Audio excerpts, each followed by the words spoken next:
The day begins not with a sudden alarm or a startling noise, but with the gradual awareness of a change in the air that seeps through the wooden shutters of a small upper room.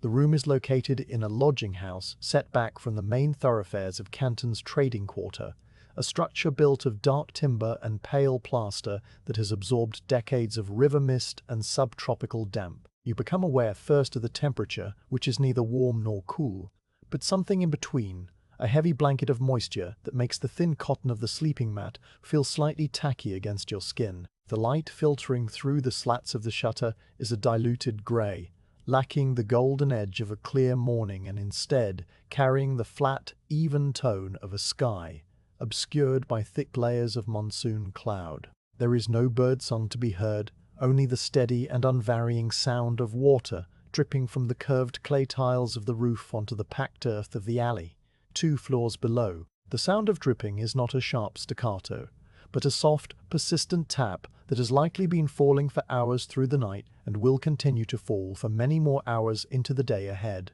You sit up slowly on the edge of the low platform bed, feeling the rough grain of the floorboards beneath bare feet, and you notice the way the dampness has crept into the fibers of the wood, making them swell just enough to silence the usual creaks and groans that an older building makes when shifting its weight. The air inside the room holds the faint scent of the lime wash on the walls mixed with the fainter smell of the river, a smell that is not unpleasant but simply present, composed of silt and old stone and the particular green odor of water plants stirred by a sluggish current. You dress in plain, unadorned clothing, a simple robe of dark blue cotton that has been washed so many times the fabric has become as soft as warm paper, and trousers of a similar material, both garments chosen for their ability to dry quickly in a climate where nothing ever truly feels dry. Your shoes are made of sturdy cloth with thick soles of layered felt and leather, and when you slip them on, you can already feel the slight give of the damp ground even before stepping outside.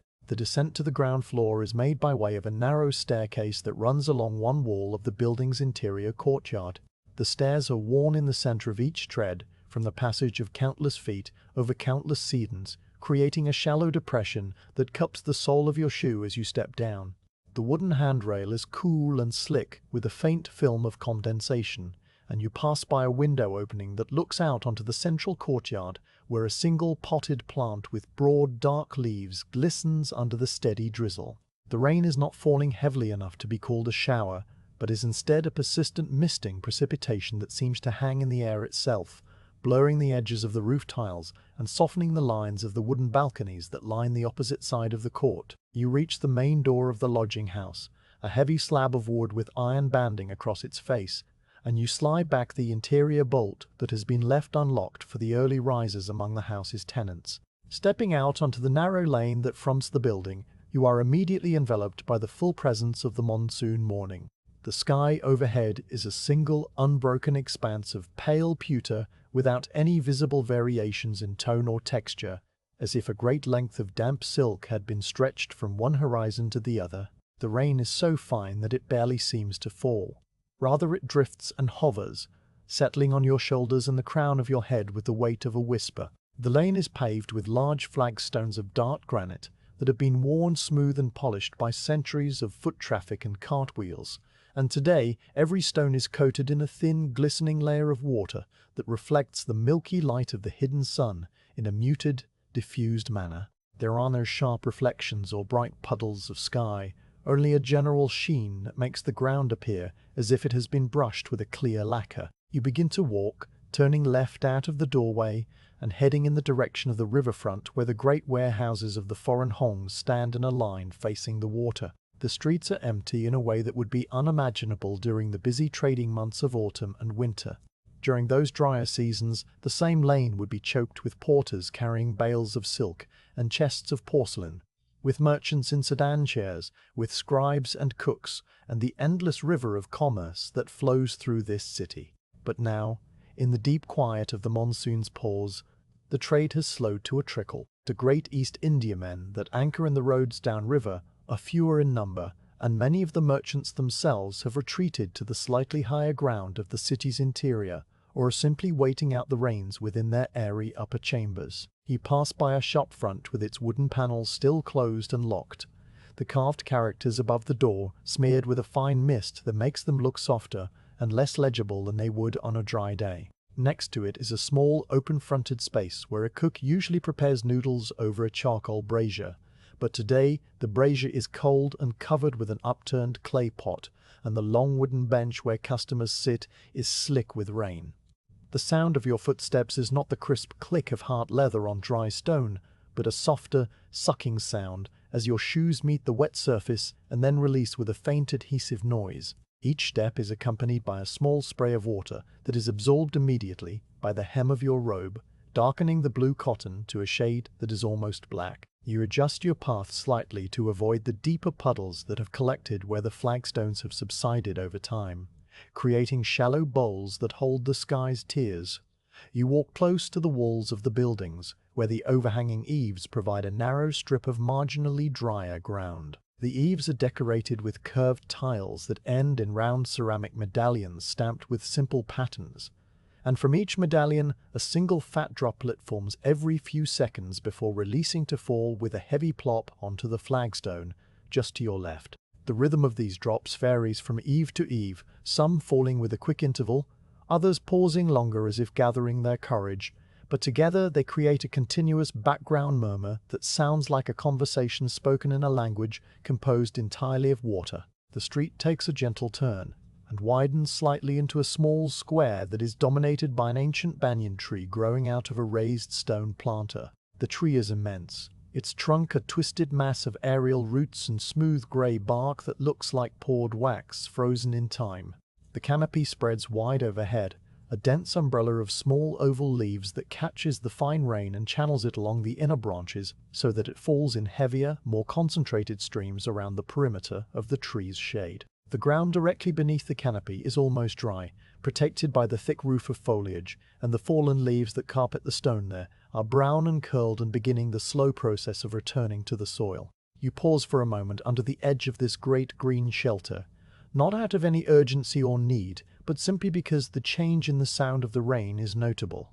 Under the tree the dripping is louder and more distinct, each drop a separate percussive event against the broad leaves of a low-growing shrub, while just a step back into the open, the sound softens once more into that all-encompassing hiss of mist on stone. Continuing onward, the lane descends slightly and you can now smell the river more distinctly. The odor of the Pearl River is complex and layered, built upon a foundation of fresh water and ancient silt, but overlaid with the fainter notes of the cargoes that have passed over its surface, a hint of dried cassia bark, a memory of packed tea, the clean scent of wet bamboo from the rafts that ferry goods to and from the larger ships. The mist thickens as you approach the water, rising from the river's surface in slow curls and spirals that drift across the roadway like the ghosts of forgotten tides. The buildings here are larger and more imposing, constructed for the storage and display of valuable trade goods.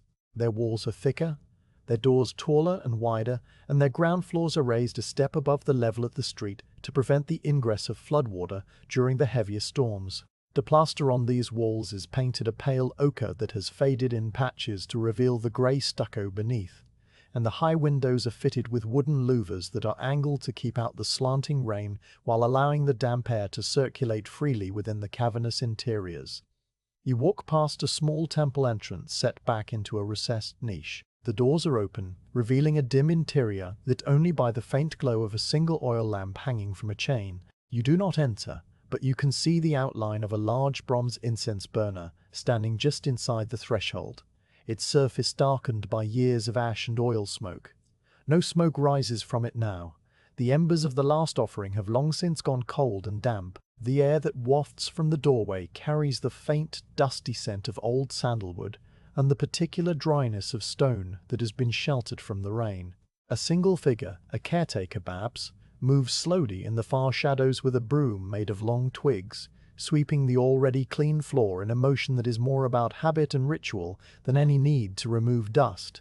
The walk continues for perhaps another 10 minutes, though time moves differently in the rain, and it is difficult to gauge the passage of minutes when every step is absorbed by the soft blanket of water sound. You pass by a narrow canal that cuts perpendicular to the street, a stone-lined channel where the water from the city's drains and the overflow from the river mingle in a sluggish, tea-colored current. A low stone bridge arches over the canal, its single span worn in the center where the feet of porters and the iron-shod wheels of handcarts have polished the granite to a high sheen.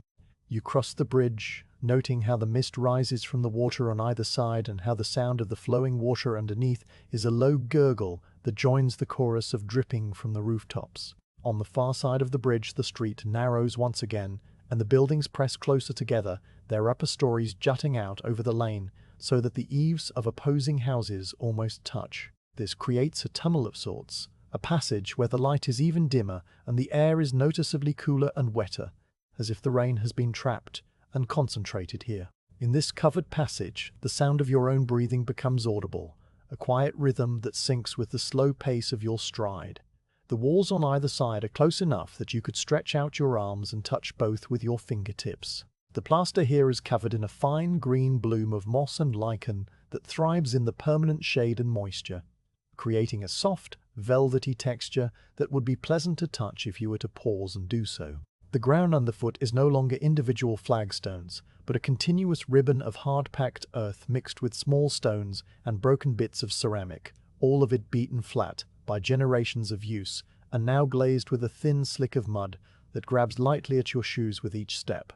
You emerge from the covered way into a slightly wider space where the high blank wall of a warehouse runs for a considerable distance along your left side. The wall is made of grey brick that has been stained dark by water running down from the roof, creating long vertical streaks that look like the bars of a cage drawn in watercolor. At the base of the wall, a narrow drainage channel carries a small but steady stream of clear rainwater along the edge of the path, and the sound of this tiny rivulet is a high, bright note among the lower tones of the dripping eaves and the distant murmur of the river. Ahead, finally, the great wooden doors of the tea warehouse come into view. They are set into the wall under a shallow portico that is supported by two thick pillars of dark, unpainted timber. The doors themselves are immense, each leaf made of multiple vertical planks of heavy wood joined by iron straps and secured with a large brass lock that hangs from a hasp. The wood is a deep brownish grey, the color of old bark, and the surface is textured with the grain of the timber and the small checks and cracks that have formed over years of swelling with the wet season and shrinking in the dry. Water drips steadily from the edge of the portico roof, falling in a neat line just in front of the doors and splashing into a shallow depression that has been worn into the stone threshold over time. You stop before these doors and stand for a moment in the relative shelter of the portico, listening to the rain increase slightly in intensity as a new bank of cloud moves overhead. The sound rises from a gentle whisper to a more insistent hush, a soft roar like the distant memory of a crowd that never quite arrives. Your hand reaches into the sleeve of your robe and finds the iron key that you carry, its surface cool and slightly greasy from the oil applied to keep rust at bay. The key fits into the lock with a quiet scrape of metal on metal, and the mechanism turns with a solid clunk that is swallowed immediately by the ambient sound of the rain. You push against the right-hand door, leaning your shoulder into the damp wood, and it swings inward slowly, heavily, with a low groan that speaks of massive weight and the friction of iron hinges that have not been oiled in many weeks. A puff of air escapes from the interior, carrying with it the first hint of the warehouse's inner atmosphere, the layered, ancient smell of dried tea leaves waiting in the dark, the scent of camphor wood chests, and the clean emptiness of a vast space that has been closed against the wet world outside. You step across the threshold, and the light from the open door falls across the swept-clean floor of packed earth and the dark shapes of stacked wooden chests that wait in patient silence. The day's quiet labor is about to begin, but for now you simply stand in the doorway, listening to the rain fall on the street behind you, and the soft, expectant stillness of the warehouse ahead. The interior of the warehouse swallows sound in a way that the street outside never could. Where the lane was a chorus of drips and splashes and the constant whisper of mist on stone, this vast enclosed space reduces the rain to a distant suggestion, a muffled hum that seems to come from very far away, even though the open door still stands behind you. The threshold marks a clear division between two worlds, the wet grey air of the monsoon and the still amber darkness of the tea storehouse. and as you step fully inside and turn to push the heavy door closed again, the transition becomes complete. The iron hinges groan once more, a low resonant sound that travels upward into the high rafters and is absorbed by the timber and the shadows, and then the latch falls into place with a solid thud that feels more like a pressure against the ears than a distinct noise. The rain becomes a memory, a soft pattering that is now entirely external, and the silence of the warehouse settles around you like a second skin. You stand for a moment just inside the door, allowing your eyes to adjust to the dimness after the diffuse brightness of the overcast street. The warehouse is not entirely dark. A small amount of light filters in through the high windows set near the roof, but these openings are covered with wooden louvers angled steeply downward to shed the rain, and the light that manages to penetrate is transformed into thin vertical slices of grey that fall through the dusty air like sheets of old gauze. The space reveals itself slowly, in layers of deepening shadow and the faint outlines of massive shapes. The floor beneath your feet is hard-packed earth, mixed with fine gravel and crushed shell, a surface that has been tamped down by decades of footfalls and the rolling of heavy barrels until it is as firm and unyielding as fired clay. It is swept clean, you notice, as your eyes travel across its expanse. The warehouse keeper or his quiet assistant must have passed through the evening before with a broom of stiff reeds, erasing the day's footprints and leaving a surface as smooth and unmarked as the surface of a pond on a windless morning. The only irregularities are the shallow depressions worn into the earth in front of the largest stacks of chests, places where countless loads have been set down and lifted again over the years, creating a subtle topography that you have learned to navigate without conscious thought. The first thing that truly announces itself in this space is not a visual detail but a scent, and it is a scent so complex and layered that it seems to have physical weight. The smell of the warehouse is not simply the smell of tea. It is the accumulated breath of a building that has housed dried leaves for more years than most of the men who work here have been alive. The foundation of the aroma is the tea itself, of course, but it is not the fresh, bright fragrance of a newly opened packet of leaves. This is an older, deeper smell, the smell of tea that has been resting in wooden chests for weeks or months, slowly curing and mellowing in the darkness.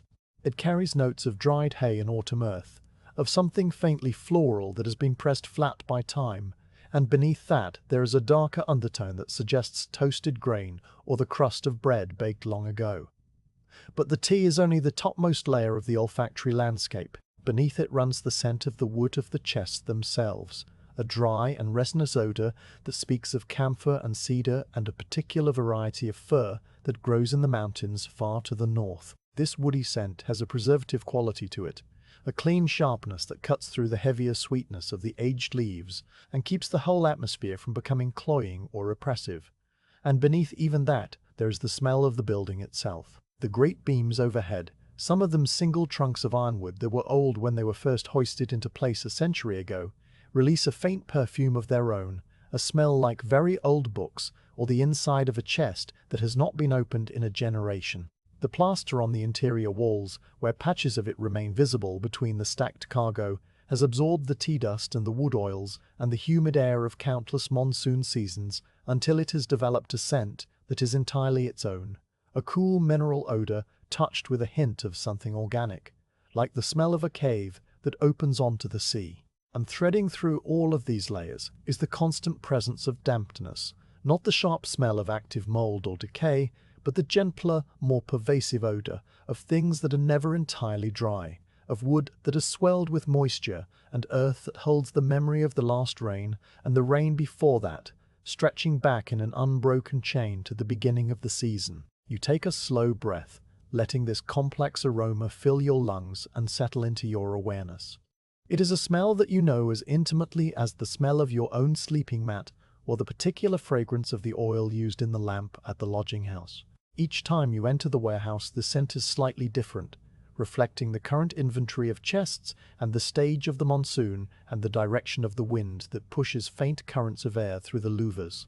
Today the balance tips toward the woody and camphorous notes, with the tea itself playing a more muted role, as if the leaves themselves are sleeping deeply within their wooden cradles and have not yet stirred to fill the air with their presence. After the scent, the next thing that establishes itself in your perception is the quality of the quiet. The silence inside the warehouse is not an absence of sound, but a presence in its own right, a thick and almost tangible medium that fills the space between the floor and the high, invisible rafters.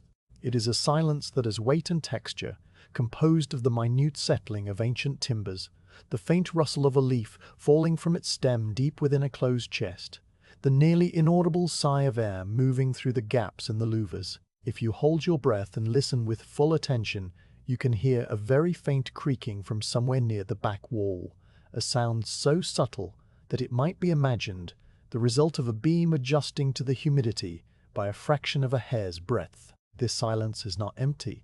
It is populated by the ghosts of all the sounds that have been absorbed into the walls and the earth floor over the years, the echoes of voices speaking in low tones about weights and measures, the scrape of chests being shifted, the soft pad of footsteps crossing from one stack to another. But today there is only you and the stillness and the patient waiting of the tea.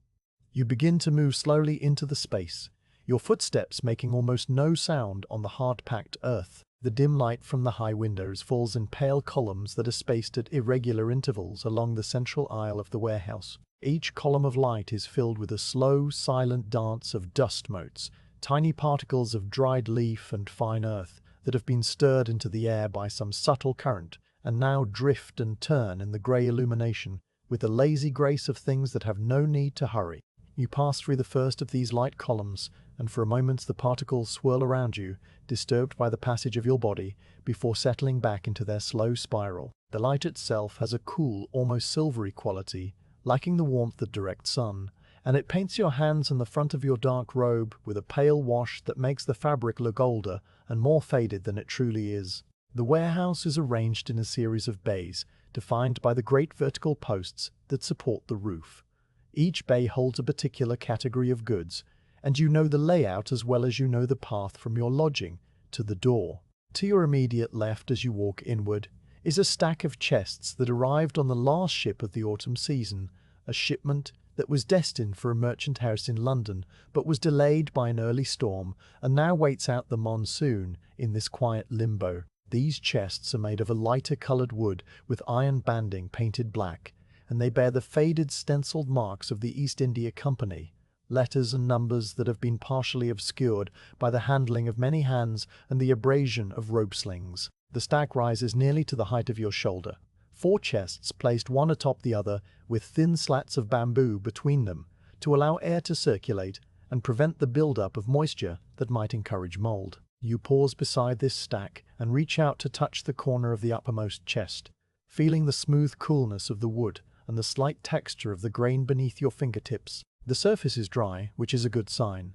The warehouse keeper has been diligent in maintaining the ventilation, and the chests are breathing well despite the humidity outside. Beyond the English-bound chests is a much larger stack of containers that are destined for the Dutch trade at Batavia. These chests are of a different construction entirely, made of a darker, heavier timber, with lids that fit into grooves rather than simply resting on top. They are sealed with strips of oiled paper pressed into the seams and then covered with a thin wash of lime paste that hardens into a brittle crust, creating a barrier against both moisture and the various small insects that are always seeking a way into the stored leaves. The lime paste has dried to a pale grey and is beginning to crack in fine spiderweb patterns, and you make a mental note to check these seals later in the week to ensure that no breaches have developed. A chest with a compromised seal can lose its entire contents to damp or infestation, and such a loss would be a serious matter for the merchant who owns the stock. But today the seals appear intact, and you pass by this stack with only a brief visual inspection. Further along the central aisle, on the right-hand side, is the area where the newest arrivals are kept. These chests came upriver on shallow draft boats just before the rains began in earnest, and they have not yet been opened for the initial sorting and grading that is your primary responsibility during this slow season. The wood of these chests is paler and fresher, still carrying the faint scent of the inland forests where the timber was cut and shaped. There is a different quality to the tea smell that emanates from this stack, a brighter and more assertive fragrance that suggests leaves that are only a few months removed from the withering pans and the rolling tables. This is the tea that you will open today, the first chests of what promises to be a long and methodical process of weighing and sorting that will occupy the quiet weeks of the monsoon.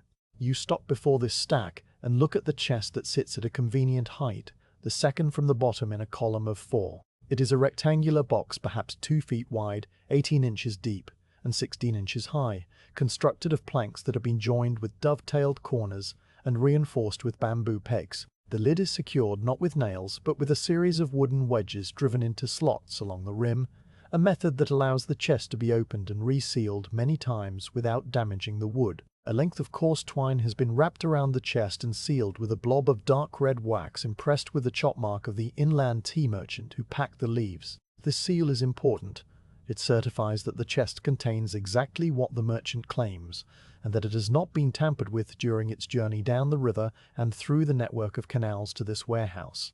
The wax is cool and hard under your thumb as you press against it to test its integrity, and it holds firm without cracking, which means the chest is still sealed as it was on the day it left the plantation. You stand for a long moment with your hand resting on the lid of this chest, feeling the faint vibration of the building around you, the almost imperceptible hum of a large wooden structure breathing in the damp air. The rain outside has settled into a steady rhythm again after its brief intensification, and you can hear it now as a soft white noise that fills the background of your awareness without demanding attention. A single drop of water falls somewhere in the high rafters, not from a leak, but from condensation that has gathered on a cool iron strap and grown heavy enough to release. The drop falls through the still air and lands on the packed earth floor with a sound so small that it is barely a tick, a punctuation mark in the long sentence of the morning. Your eyes continue to adjust, and more details of the warehouse emerge from the gloom. Against the far wall, barely visible in the deepest shadow, is a tall set of wooden shelves that hold the tools and supplies of the tea trade. Rolls of fresh lead foil for lining chests, bundles of split bamboo for kindling the small charcoal stoves used to dry damp samples, stacks of coarse paper for wrapping rejected leaves, coils of hemp rope in various thicknesses. On a lower shelf sits a row of ceramic jars with fitted lids, each one containing a sample of a particular lot of tea that has passed through this warehouse in years past. These samples serve as a reference library of scent and taste, a record of the varying qualities that have flowed through this space on their way to distant markets. The jars are labeled with slips of paper that have yellowed and curled at the edges, the ink fading to a ghostly brown. Near the center of the warehouse, in a small clearing between the stacks of chests, stands the weighing station that you will use today and for many days to come. The main scale is a large steelyard, a balance beam of polished iron suspended from a heavy tripod of dark wood. The beam itself is perhaps 4 feet long, marked with a series of notches and numbers that correspond to different weights, and from one end hangs a flat brass pan on 3 slender chains. From the other end hangs a hook for the counterweight, a collection of brass discs of varying sizes that are stored in a felt-lined wooden box on the floor beside the tripod. The scale is old and has been maintained with care. The iron is dark with age but free of rust, wiped regularly with an oiled cloth to protect it from the damp air. The brass pan gleams dully in the faint light, catching the grey glow from the high windows and throwing it back in a warmer, honey-coloured tone.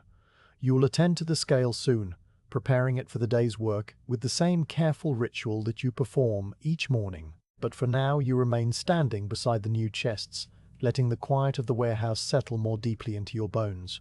The walk through the rain has left you slightly chilled, the dampness clinging to your outer robe and the skin of your face and hands, but the interior of the warehouse is warmer by a few degrees, insulated by the thick walls and the mass of stored wood. Your body gradually adjusts, the chill fading into a comfortable neutrality, and the scent of the tea continues to work its slow influence, calming and centering your thoughts. There is no need to hurry.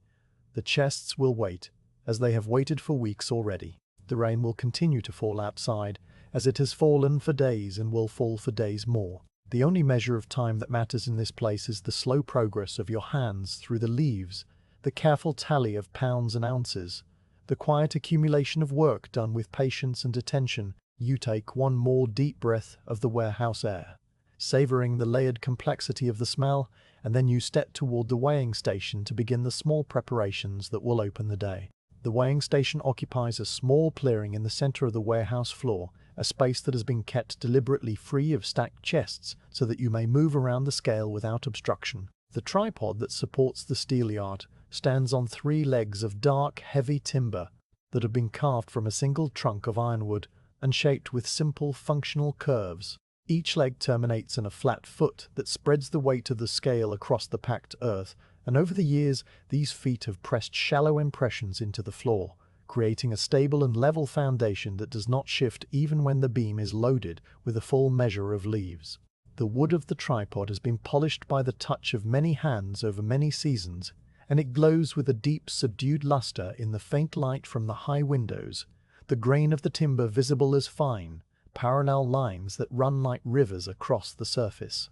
At the apex of the tripod, where the 3 legs meet and are bound together with iron straps and heavy rivets, a sturdy hook descends on a short length of chain.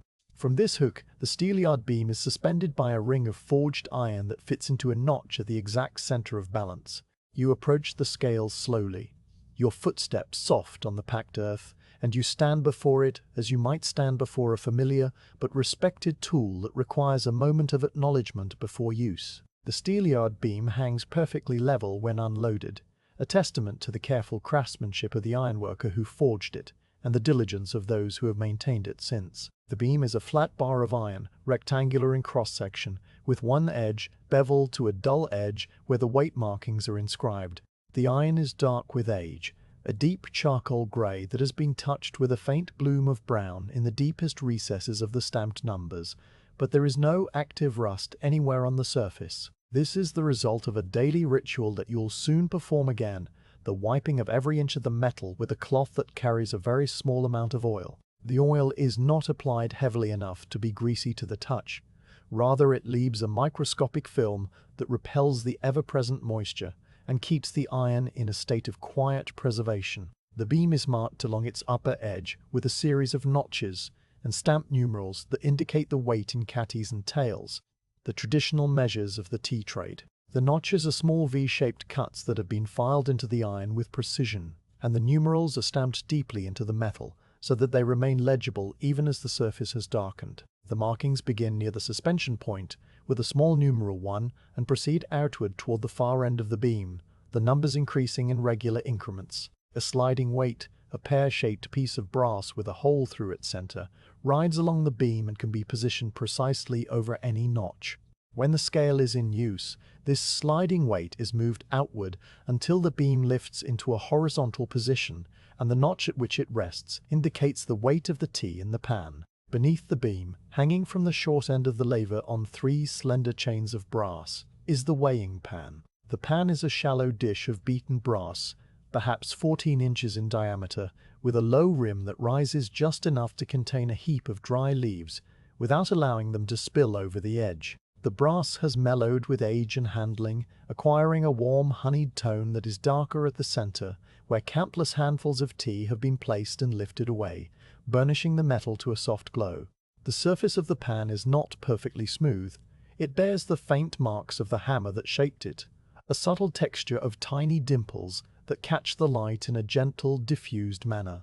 The 3 chains that suspend the pan are made of small oval links that have been polished by movement until they slide against one another with a soft, liquid sound whenever the pan is disturbed. The chains converge at a single ring that fits over the hook at the short end of the steelyard beam, and this connection is made with a simple loop that can be lifted off easily when the scale is not in use. On the opposite side of the beam, at the end that extends outward toward the far side of the tripod, hangs another hook from which the counterweights are suspended during weighing. This hook is empty now, and it sways very slightly in the still air, moved by some current too subtle to feel. The counterweights themselves are stored in a wooden box that sits on the floor directly beneath this hook, a box made of a pale, fine-grained wood that has been fitted with a hinged lid and a small brass clasp. The inside of the box is lined with dark green felt that has been pressed into the bottom and sides, and the felt holds a series of circular depressions, each one shaped to receive a specific brass weight. The weights are arranged in order of size, from the largest disc that is as broad as your outstretched hand and as thick as 2 fingers pressed together, down to the smallest weight that is no bigger than a coat button and thin as a sliver of dried persimmon. Each weight is stamped with its value in tails, and the stamps are crisp and deep, the brass around them darkened by the oils from countless fingers, while the raised edges of the numerals remain a brighter gold. You lower yourself onto the low wooden stool that sits beside the weighing station, a stool made of the same dark ironwood as the tripod legs, its seat worn into a shallow concavity that fits the shape of a seated body with surprising comfort. The stool is low enough that when you sit, your eyes are roughly level with the weighing pan, and your hands can reach the beam and the weight box without stretching or straining. You sit for a moment without moving, simply feeling the solidity of the stool beneath you and the quiet of the warehouse around you, the rain a distant whisper beyond the thick walls. Then you reach down and open the lid of the weight box, lifting it on its small brass hinges until it rests against the side of the tripod leg. The felt lining is dry and soft to the touch, and it has absorbed a faint metallic scent from the brass, a clean and slightly sharp odor that mingles with the tea and wood smells of the warehouse. The first thing you do is remove the largest counterweight, the one that represents a full catty. You lift it from its felt nest with both hands, feeling its substantial heft, the way the brass seems to pull downward with a quiet insistence. The weight is smooth and cool against your palms, its edges rounded and pleasant to hold. You turn it over slowly, examining both faces for any sign of tarnish or corrosion. The brass is in good condition, bearing only the expected darkening in the recesses of the stamp number and a faint patina that speaks of age and careful handling. You set this weight down on a clean square of cloth that you have spread on the floor beside the stool, and you reach back into the box for the next weight in the sequence. One by one, you lift each brass disc from its felt depression, inspecting it with the same unhurried attention, and arrange them in a neat row on the cloth. The smaller weights are cool and dense in your fingers, their edges thin enough to feel almost sharp, though they have been smoothed by use. The smallest weight, the one that represents a single tail, is so light that it barely registers in your palm, yet it is made of the same solid brass and carries the same careful stamp as its larger companions. When all the weights are laid out on the cloth in order of descending size, you take a moment to look at them as a group. They form a satisfying progression, a visual scale of mass and value that corresponds to the notched scale on the iron beam above. The brass catches the dim light from the high windows, each disc reflecting a small oval of grey sky that has been warmed by the metal into something resembling pale honey. The row of weights is a small, orderly universe, and their presence on the cloth is a promise of the methodical work to come. Next you reach for the cloth that you carry in a pocket of your robe, a square of soft, much-washed linen that has been used for this purpose for many months. The cloth is faintly yellowed from the oil it has absorbed and carries its own subtle scent of iron and brass and the faintest hint of the tea dust that it has wiped away on previous mornings. You fold the cloth into a pad and hold it in your right hand. Then you stand and face the steelyard beam. Beginning at the end closest to the suspension hook, you wrap the cloth around the iron and draw it slowly along the length of the beam toward the far end. The cloth slides over the metal with a slight resistance, catching on the notches and the raised edges of the stamped numerals, and you can feel the texture of the iron through the fabric, the smoothness of the polished surfaces, the slight roughness of the numbers, the precise bite of the V-shaped notches.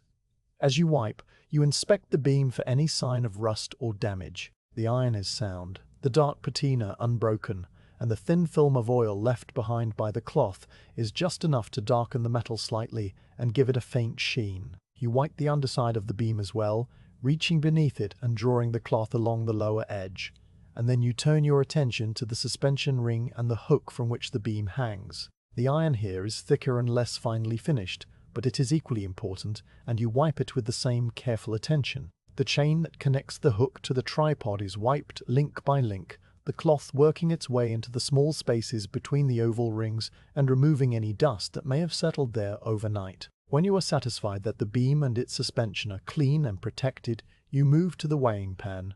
The pan is lifted gently from its hook, and you hold it in both hands, turning it slowly to examine the surface. The brass is clean, but you wipe it anyway, using a dry corner of the cloth to burnish the metal and remove any invisible residue. The 3 chains are lifted one by one and drawn through the cloth, and you feel the tiny links slide beneath your fingers, each one making a faint clicking sound as it passes over the fabric. The chains are in good condition, none of the links stretched or worn thin, and they hang straight and true when you reattach the pan to its hook. The pan settles into place with a soft chime of brass on brass, and it sways gently for a moment before coming to rest in perfect stillness. The wooden scoop that you use to transfer tea from the chests to the weighing pan rests on a small shelf built into one leg of the tripod. The scoop is carved from a single piece of close-grained wood, its bowl deep and rounded, its handle shaped to fit comfortably in the palm. The wood is a pale brown that has been darkened by the oils from countless handfuls of tea, and the surface is as smooth as polished stone from years of use. You lift the scoop and examine it, noting the fine layer of tea dust that clings to the inside of the bowl. This is not a flaw. The dust is a part of the scoop's character, and it will be joined by more dust from the leaves you handle today. Still, you wipe the scoop with the cloth, removing any loose particles and leaving the wood clean and ready. Beside the scoop, on the same small shelf, is the flat wooden tray that you use for spreading and inspecting larger samples. The tray is a rectangle of lightweight wood, with a low rim on all four sides, and its surface is worn to a silky smoothness. You lift it and wipe it as well, noting the way the light falls across its surface, revealing the fine grain of the wood and the faint scratches left by years of service. The tray is set aside for now, leaning against the leg of the tripod, ready to be called into use when the time comes for closer examination of the leaves. With the scale and its accessories cleaned and inspected, the next step in the morning ritual is the calibration of the beam. This is a simple process, but one that requires patience and a steady hand. You take the largest brass weight, the 1 catty disc, and place it gently onto the weighing pan. The pan dips slightly under the load, the chains tightening and the beam tilting downward on the short end. The weight sits in the center of the pan, its brass surface catching the light, and you watch as the pan settles into a new equilibrium, the chains taut and still. Now you take the sliding weight that rides on the beam, the pear-shaped brass piece, and you move it outward along the notched edge. The sliding weight moves with a smooth, controlled friction, not too loose and not too tight, a sign that the beam has been properly maintained. You slide it outward until it rests precisely over the notch marked with the numeral for 1 catty. As you release the sliding weight, the beam responds by lifting slowly, the long end rising as the short end descends under the load in the pan. The beam moves with a slow, dignified motion, and you watch as it approaches the horizontal. It reaches a point where it hovers, not quite level, the long end slightly too high. You nudge the sliding weight a fraction of an inch further outward, and the beam settles into perfect balance, the upper edge a straight line parallel to the floor, the iron bar motionless in the grey light. You let the scale rest in this balanced state for a long moment, observing the way the beam holds its position without drifting. The calibration is correct. The 1 catty weight in the pan is exactly counterbalanced by the sliding weight at the 1 catty mark. This is the foundation of all the weighing that will follow today, and its accuracy is essential. You lift the brass weight from the pan and return it to its place on the cloth, and the beam returns to its neutral level position, the sliding weight still resting at the 1 catty notch. You slide the weight back to its starting position near the suspension point, and the beam remains level, the empty pan hanging in perfect stillness. The preparation is nearly complete, but there is one more small task before the chests are opened and the tea begins to flow. You reach into the pocket of your robe and withdraw a small bundle of soft paper and a slender brush made of pale bristles set into a bamboo handle. The brush is used for cleaning the fine dust from the notches on the beam and from the crevices around the stamped numerals, places where the cloth cannot reach effectively. You work the brush gently along the edge of the beam, the bristles sweeping away invisible particles and leaving the iron clean and ready. The paper bundle contains a few sheets of coarse, absorbent paper that will be used to line the weighing pan if the leaves are particularly dusty, or to wrap the rejected stems and twigs that you will remove during sorting. You set the brush and the paper on the shelf beside the scoop, arranging them so that they are within easy reach. Now you stand for a moment beside the weighing station, looking out across the quiet expanse of the warehouse. The light from the high windows has shifted slightly, the grey columns moving a few inches across the floor as the hidden sun climbs toward its zenith behind the thick monsoon clouds. The rain continues to fall outside, a steady, lulling sound that has become so familiar it is almost a part of the silence rather than an interruption of it. The chests of tea stand in their patient stacks, waiting to be opened and assessed, and the tools of your trade are laid out in perfect order, clean and calibrated and ready. The brass weights gleam on their cloth. The iron beam hangs level and true. The wooden scoop rests in its place. Everything is in its proper order, and the day's quiet work can begin. You take a slow breath, feeling the cool, tea-scented air fill your lungs, and you turn toward the stack of new chests to select the first one that will be opened and weighed and sorted in the long, peaceful hours ahead. The chest you have chosen to open first sits at a comfortable height, the second from the bottom in a stack of 4 that stands against the left wall of the warehouse near the weighing station. It is a chest of the type used for the finer grades of Orange Pekoe, a tea that will eventually make its way to the drawing rooms of London and the breakfast tables of wealthy merchants in Amsterdam. But for now, it rests here in the dim quiet of the Monsoon, sealed and silent and full of leaves that have not seen light since they were packed in the foothills many months ago. The wood of the chest is a pale golden brown, the color of dried bamboo leaves, and it has been planed smooth on all 6 faces so that the grain runs in long, straight lines from one end to the other. The corners are joined with dovetails that fit together with such precision that the seams are barely visible, each angled cut interlocking with its neighbor in a joint that requires no nails or glue to hold fast. The lid rests flush with the top edges of the sides, and it is held in place not by hinges, but by a series of 4 wooden wedges that have been driven into slots cut along the rim, 2 on the front face and 1 on each end.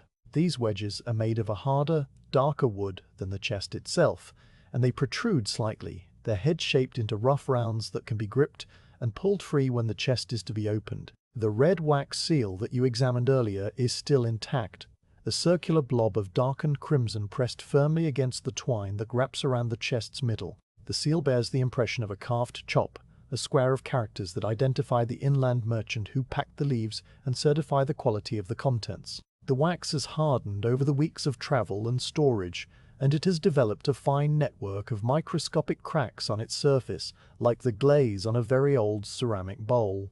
These cracks do not penetrate deeply.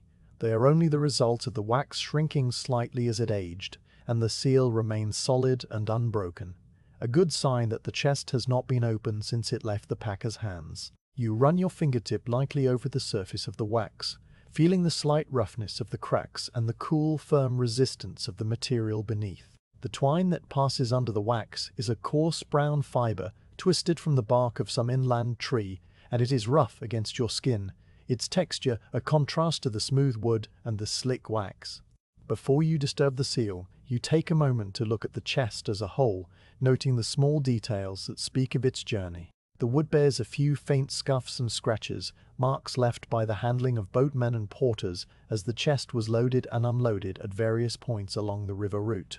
There is a dark smudge near one corner where a rope sling rubbed against the surface, burnishing the wood fibers and leaving a patch that is slightly smoother and darker than the surrounding area. A small splinter has lifted near the bottom edge, a tiny curl of wood no longer than your smallest fingernail, the result of the chest being set down a little too roughly on a stone key. These marks are part of the chest's history, and they do not detract from its value or its contents. They are simply the evidence of travel, of the long passage from the inland hills to this quiet warehouse by the Pearl River. The first step in opening the chest is to remove the wedges that hold the lid in place. You reach out and grip the head of the first wedge, the one on the front face nearest to you, and you pull it gently toward you. The wedge resists at first, held fast by the friction of the tight slot, but with a steady pressure it begins to move. It slides out slowly, making a soft, dry sound as the wood rubs against wood, a sound like a very quiet sigh. When the wedge is free of the slot, you set it down on the floor beside the chest, placing it carefully so that it will not be lost or stepped upon. The second wedge on the front face comes out more easily now that the tension has been released, and you set it beside the first. You move to one end of the chest and remove the wedge there, then walk around to the other end and remove the final wedge. All 4 wedges now lie in a small pile on the packed earth, their work of sealing the chest temporarily complete. With the wedges removed, the lid is no longer locked in place, but it still fits snugly into the recessed rim of the chest. You place your palms flat on the surface of the lid, feeling the smooth, cool wood beneath your hands, and you push gently upward. The lid does not lift immediately.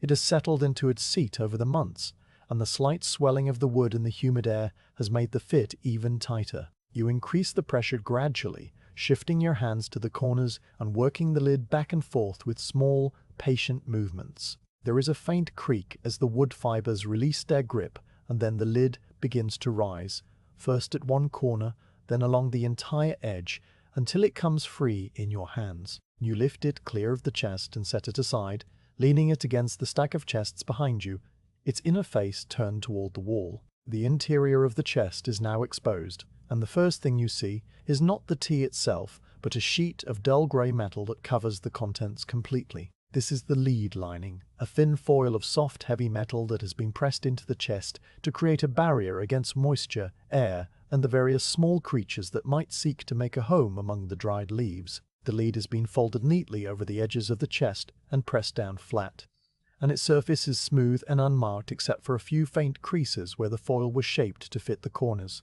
The metal has a matte finish that absorbs the dim light rather than reflecting it, and it gives off no scent of its own, though you know from experience that if you were to rub it with a finger, it would leave a dark grey smudge on your skin.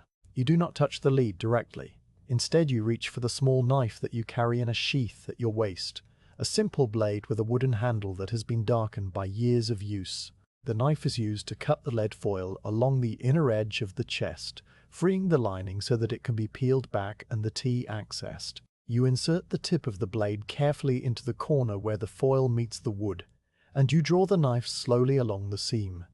The lead parts easily under the sharp edge, making a soft ripping sound that is almost inaudible, like the tearing of very thin paper.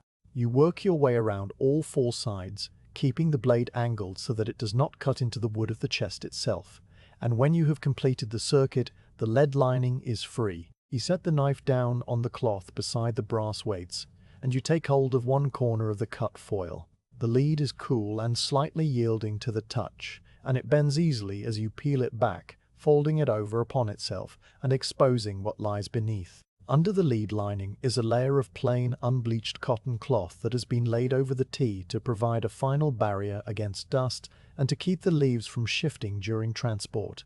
The cloth is a pale cream color, the natural shade of cotton that has been washed but not dyed, and it has a soft, slightly fuzzy texture that catches the light in a gentle haze. The cloth is tucked down around the edges of the tea, fitting snugly against the sides of the chest, and its surface is smooth and undisturbed. You reach down and take hold of one corner of the cloth, and you lift it slowly, peeling it back to reveal the tea beneath. And there it is at last, the Orange Pekoe, the leaves that have travelled so far and waited so long in the dark. The first impression is one of colour, a deep and complex darkness that is not simply black or brown, but a mingling of both with undertones of charcoal and hints of something almost blue, like the colour of a midnight sky just before the stars appear.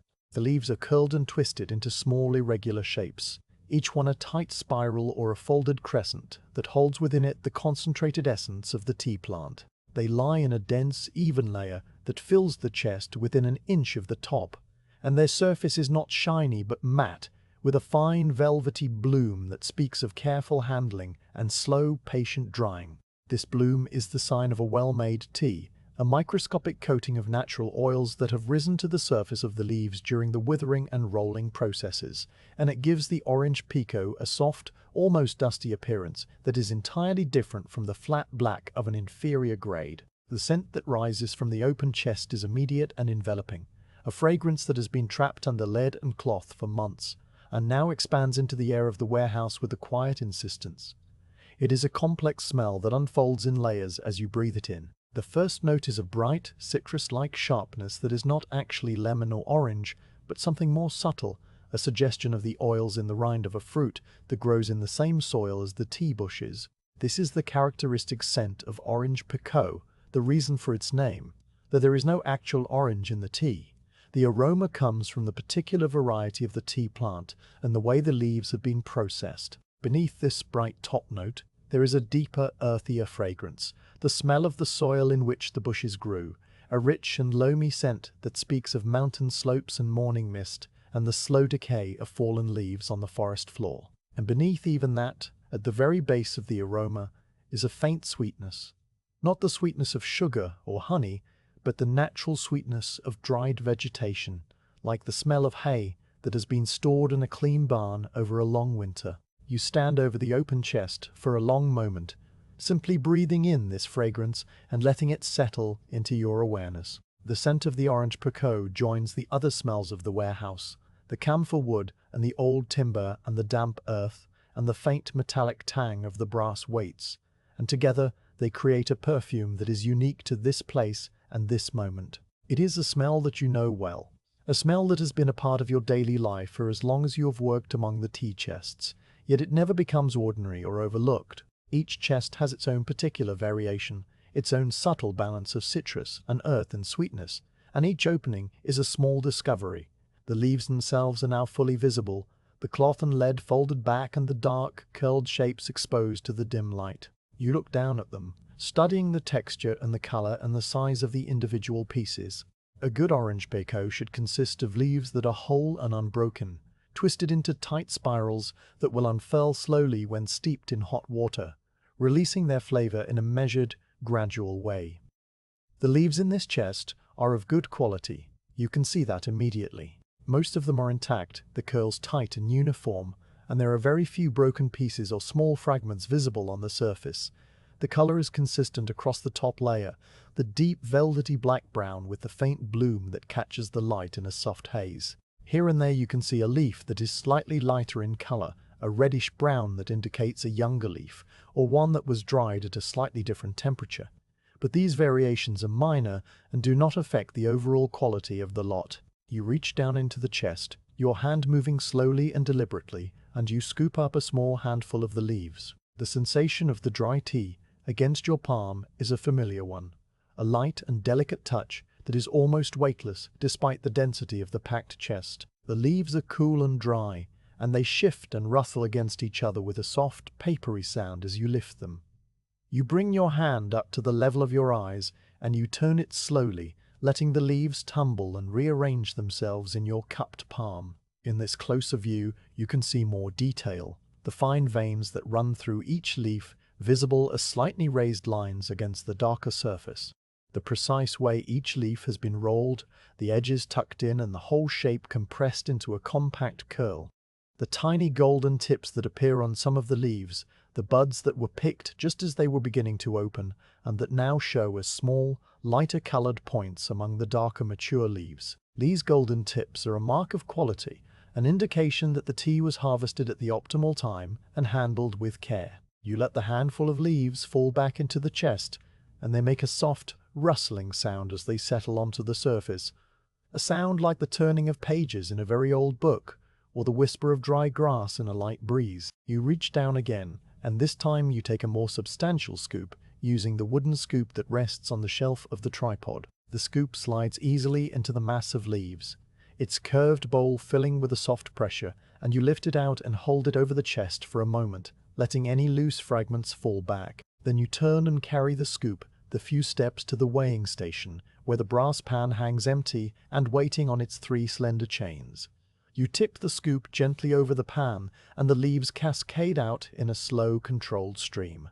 They fall with a soft, continuous rustle, each leaf catching the light for an instant as it tumbles through the air before landing on the growing pile in the brass dish. The sound of the falling tea is a gentle shush, a whisper of dry vegetation that is one of the characteristic sounds of this place and this work. When the scoop is empty, you set it aside, and you look at the tea in the pan. The pile is a small, dark mound in the center of the brass dish, its surface irregular and textured, catching the grey light from the high windows in a way that makes the velvety bloom on the leaves more visible. The brass of the pan provides a warm, honey-colored background that contrasts with the deep darkness of the tea, and the 3 chains hang straight and taut under the weight, their links gleaming faintly. This is the first weighing of the day, the beginning of the long, methodical process of measuring and sorting that will occupy the quiet hours ahead. You look at the small pile of leaves in the pan, at the steelyard beam hanging level above it, at the row of brass weights waiting on their cloth, and you feel the calm, unhurried rhythm of the work settling into place. The rain continues to fall outside, a distant murmur beyond the thick walls and the high louvers, and the warehouse holds its silence like a held breath. There's nothing more to prepare, no further ritual to perform. The chest is open, the tea is in the pan, and the day's quiet labor has truly begun. The pile of Orange Pekoe leaves rests in the brass pan, a small, dark mound against the warm, honey-colored metal, and the 3 chains that suspend the pan hang straight and taut under the modest weight. The steely yard beam above is still level, the sliding weight sitting at its starting position near the suspension hook, and the long iron bar remains perfectly horizontal in the grey light that filters down from the high louvers. This is the moment when the weighing truly begins. The slow and deliberate process of finding the exact balance between the tea in the pan and the brass counterweights that will measure its mass. You have done this thousands of times before, on mornings that were wet and mornings that were merely damp, on days when the warehouse was busy with the voices of other clerks, and days like today when you are the only soul moving among the chests. Each weighing is the same, and each weighing is slightly different, the variations coming from the particular character of the leaves and the humidity in the air and the infinitesimal shifts in the scale's calibration that occur from one hour to the next. But the rhythm of the work remains constant, a slow and steady pulse that matches the fall of the rain outside and the quiet turning of your own thoughts. You look at the pile of tea in the pan and you estimate its weight by eye, a skill that has developed over years of practice until you can judge the mass of a scoop of leaves with surprising accuracy. This particular pile looks to be a little less than half a catty, perhaps 6 or 7 tails, though the exact figure will only reveal itself when the sliding weight finds its notch. You reach up with your right hand and take hold of the pear-shaped brass slider that rides on the beam, feeling its cool, smooth surface and the slight resistance of the metal against the iron bar. The slider moves easily under your fingers, its fit having been perfected by countless adjustments over the years, and you push it outward along the notched edge. The beam responds immediately to the movement, the long end beginning to rise as the slider travels further from the fulcrum, and you watch the iron bar tilt slowly upward as your hand moves.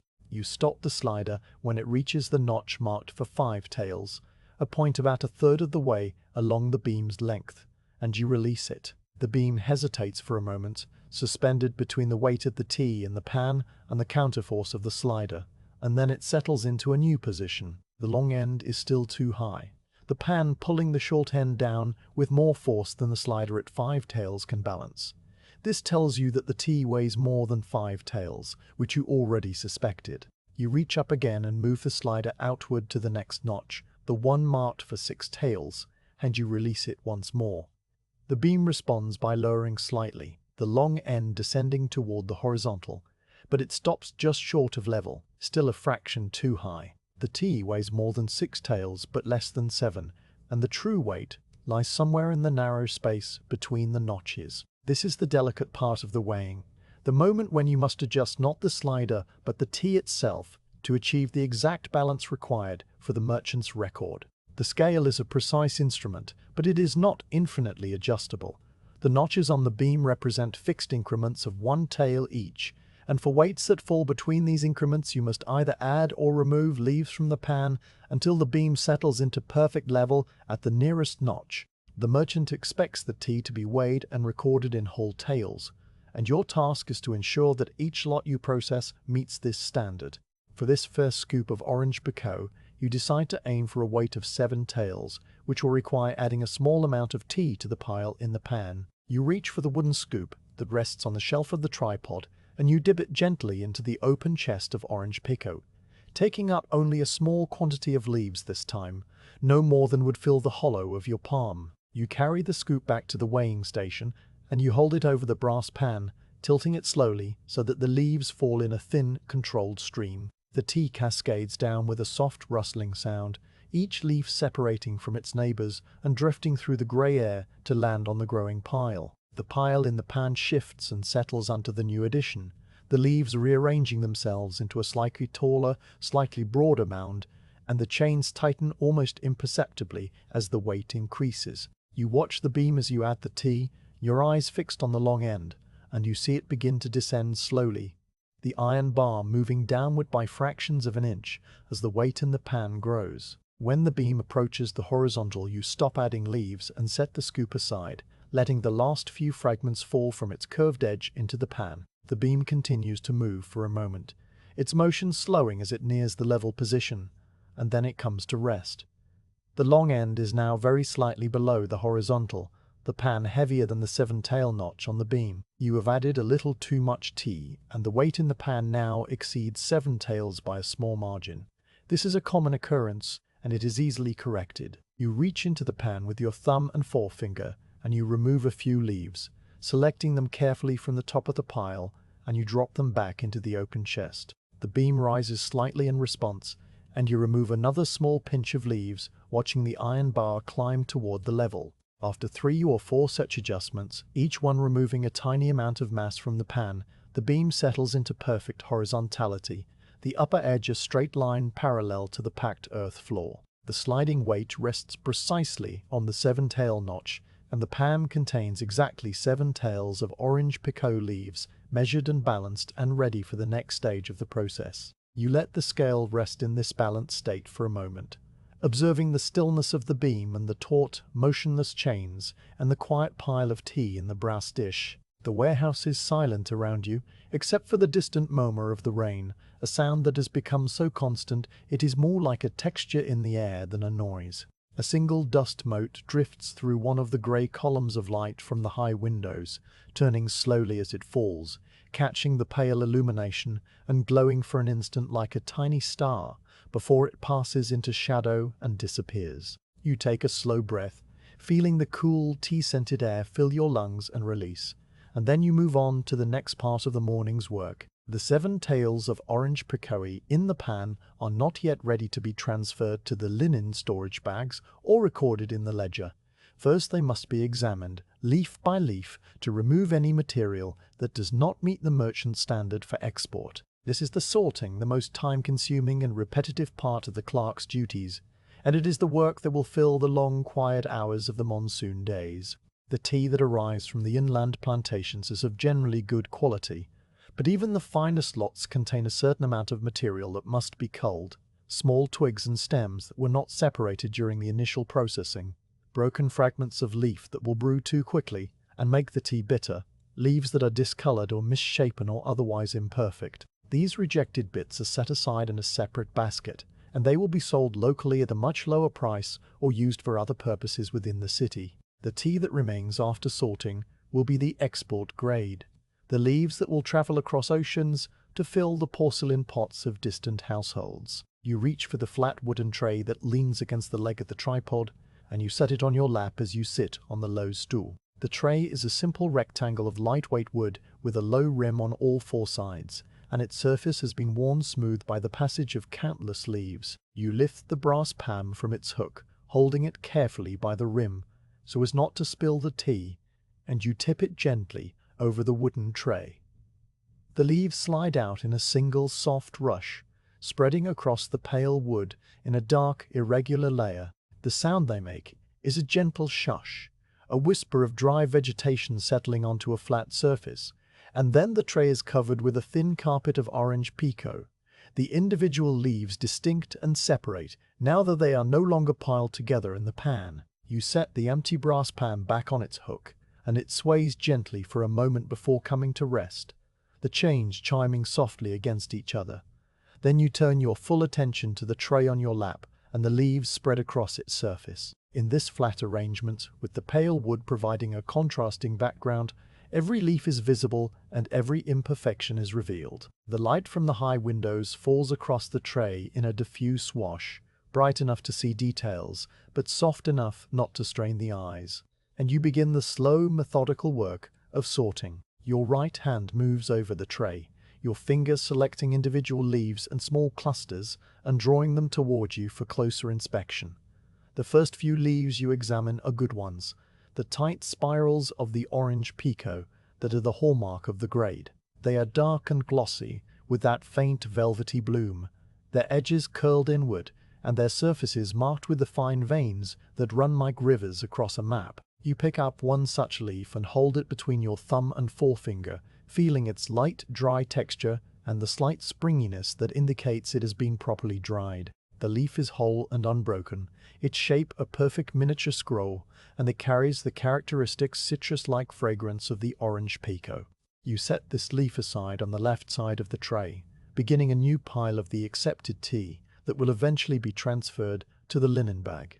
Your hand returns to the tray and picks up another leaf, this one slightly different in appearance. It is the same dark color and the same tight curl, but near one end there is a small pale spot, a patch where the leaf was perhaps bruised during rolling or where the drying heat touched it a little too intensely. The spot is no larger than a grain of rice, and it does not affect the overall quality of the leaf in any significant way, but the merchant standard is strict, and such imperfections are to be removed. You drop this leaf into the wicker basket that sits on the floor beside your stool, a basket lined with coarse paper and reserved for the rejected material. The leaf makes a soft, dry sound as it lands among the few other bits already in the basket, a sound like a very small footstep on a carpet of fallen leaves. The sorting continues in this manner, slow and steady, your hands moving in a rhythm that has become second nature over years of practice. Your eyes scan the surface of the tray, identifying the good leaves and the questionable ones, and your fingers follow, picking and sorting and dropping each piece into its proper place. A small twig appears among the leaves, a thin brown stem, no longer than your thumb and no thicker than a sewing needle. It is a piece of the tea plant's branch that was not removed during the plucking or the processing, and it has dried to a brittle hardness. You pick it up and feel its stiffness, the way it resists bending, and you drop it into the wicker basket where it lands with a faint click against the other rejects. A broken fragment of leaf comes next, a piece that was once part of a larger whole, but has shattered during handling. The fragment is small and irregular, its edges sharp and crumbly, and it lacks the tight curl of a whole leaf. It too goes into the basket, joining the twig and the spotted leaf and the other bits of material that will not make the journey across the sea. The work is repetitive, and that is precisely its purpose. There is no need to think about what you are doing, no need to make decisions or solve problems. Your eyes see a leaf, your fingers pick it up, your mind registers its quality, and your hand moves it to the accepted pile or the rejected basket. This cycle repeats itself dozens of times for each 7-tail batch, and it will repeat itself hundreds of times over the course of the day, and it will repeat itself thousands of times over the weeks of the monsoon. The repetition is not tedious in the way that an outsider might imagine. Rather, it is calming, a form of meditation that occupies the hands and the surface of the mind while leaving the deeper thoughts free to drift and wander. The sound of the rain outside becomes a kind of music, a steady drone that underlies the softer sounds of the sorting, the rustle of leaves being moved, the soft tap of a stem dropping into the basket, the occasional sigh of your own breathing. As you work, the pile of accepted leaves on the left side of the tray grows slowly larger, and the layer of unsorted leaves in the center thins and shrinks. The rejected basket accumulates its own collection of stems and fragments and imperfect leaves, a small archive of the flaws that exist even in a good lot of tea. The light from the high windows shifts almost imperceptibly, the grey columns moving a fraction of an inch across the floor as the hidden sun continues its slow climb behind the monsoon clouds. Time passes in the warehouse without any marker other than the gradual progress of your hands across the wooden tray, the slow transformation of a scattered layer of leaves into 2 distinct piles, one for export and one for the local market. When the last leaf has been examined and sorted, the tray holds only the accepted tea on the left side and a few stray fragments that have escaped your attention. You gather these last bits with your fingertips and drop them into the appropriate pile, and then you sit for a moment, looking at the result of your work. The accepted pile is a small, neat mound of dark, curled leaves, each one whole and unblemished and ready for its long journey.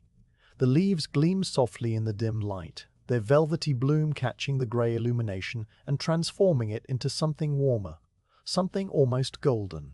You take the wooden scoop and you lift the accepted leaves from the tray, transferring them back into the brass weighing pan.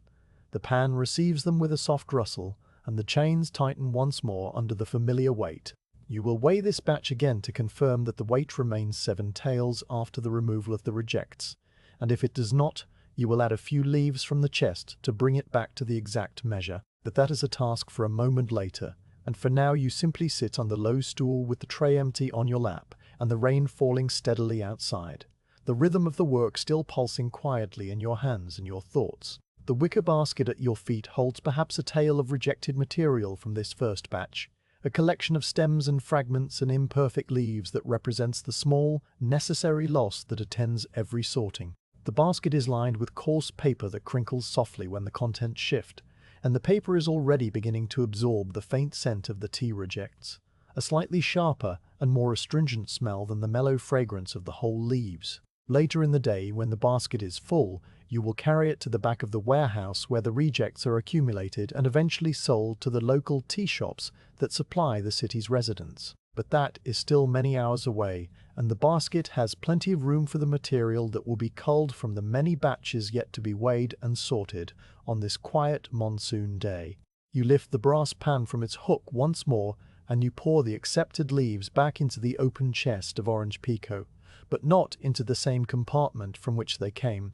A separate section of the chest, divided by a thin wooden partition, holds the tea that has already been weighed and sorted and approved for export. This is the tea that will be packed into fresh linen bags and sealed with the merchant's mark, the tea that will eventually be loaded onto a ship and carried across the ocean.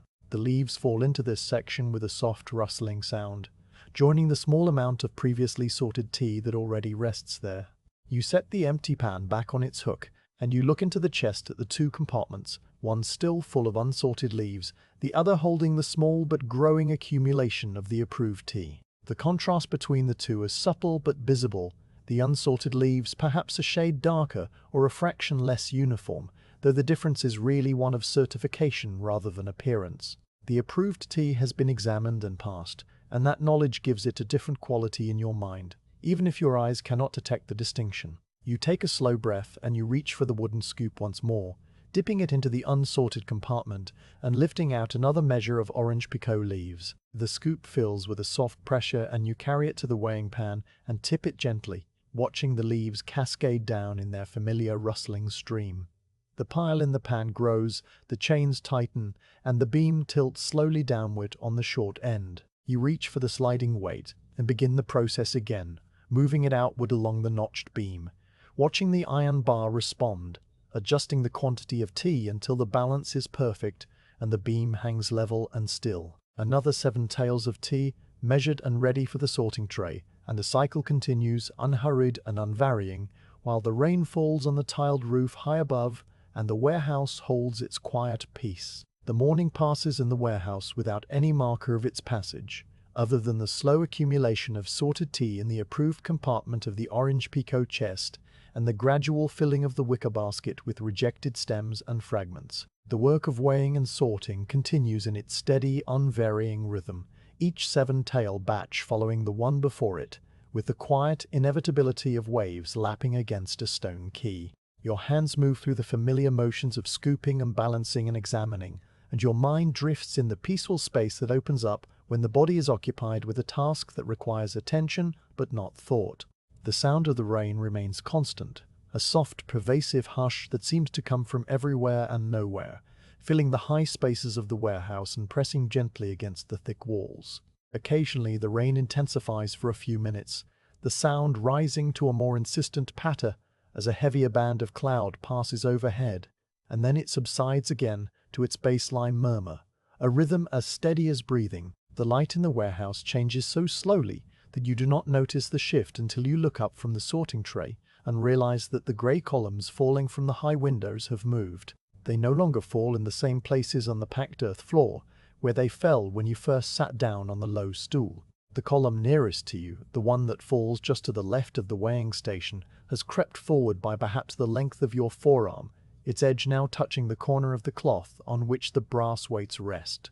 The light itself has changed in quality as well, becoming slightly brighter and losing some of the cool silvery cast that it carried in the early morning. It is still grey, still filtered through the thick monsoon clouds and the angled louvers, but there is a hint of warmth in it now, a faint suggestion of the sun that burns somewhere high above the cloud layers.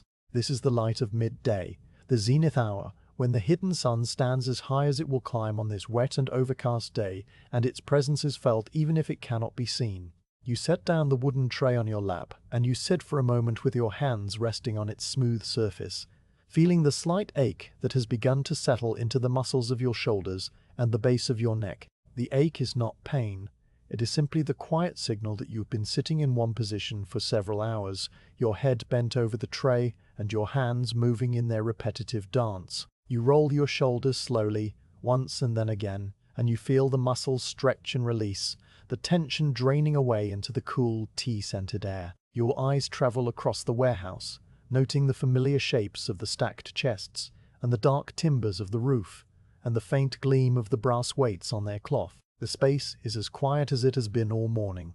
The only sounds the rain outside and the soft creak of a beam settling somewhere in the high shadows. And then, into this quiet, comes a new sound. It is a sound that you have been expecting without consciously waiting for it, a sound that belongs to this hour of the day, as surely as the shifting light and the ache in your shoulders. It is the sound of a door opening, not the great front doors through which you entered, but a smaller door set into the back wall of the warehouse. A door that leads to a narrow alley and from there to the small kitchen shed where the warehouse keeper's assistant prepares simple meals.